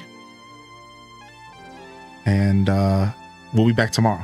I don't know what we're doing this week, but we have a lot of stuff going on. We got a lot of stuff going on. It's going to be a big week again. We got a bunch of stuff going on. So we'll figure that out here. Thank you for coming out. It's just a little light stream. I didn't feel like taking a day off. I figured I would just show up anyways. And we'll catch y'all here on the other side. Peace. Don't forget to game on. The whole spiel. Peace.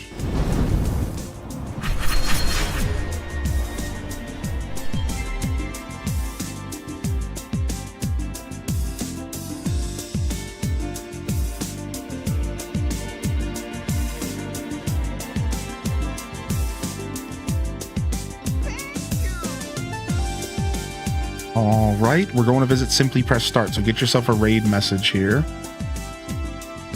And hope you enjoy some Kingdom Hearts 3. I've never even seen this game. I stopped at 2. That's it for the time here, though. Thank you again for coming out. Thanks for supporting. And we'll see y'all here a little bit later. Peace.